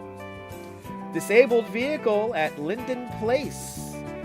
Center lane is blocked. That literally just popped up live here on the live stream. Did I see the lowest car banana? Did I see the lowest car called Banana Peel? No, I did not. What Banana Peel? Do I gotta look up another story? That sounds interesting. Let me see here. Let me see if I can find that. Let me see if I can find an apple martini. Lowest car called Banana Peel. You're more than welcome, Mimi. That's what I'm here for. Oh, it's this. I did hear about this. I did hear about this. It's like an optical illusion, this car. Hold on, I'm gonna get you a... They want to give me an ad here. Come on, guys. I don't want to look at an ad. It's a car. It's a plane. No, it's a car called Banana Peel. The lowest car in the world, everyone. Look at this. Craziness. It's like an optical illusion. Yeah, I did see this. But Mimi, you're more than welcome, Mimi. The lowest car in the world. Look how crazy. Where does one fit inside of this thing?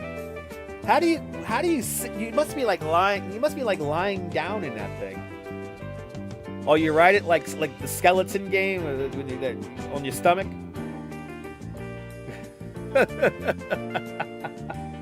The lowest car in the world, called Banana Peel, everybody. There is Banana Peel. It's really big. I think this is in I don't think this is in the States. This is like in India or something. It has to be electric.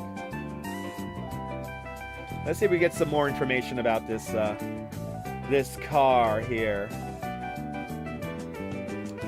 They are really trying to make me look at these ads here. All right, yeah, what in the hell, JR? All right, one more story. Why not?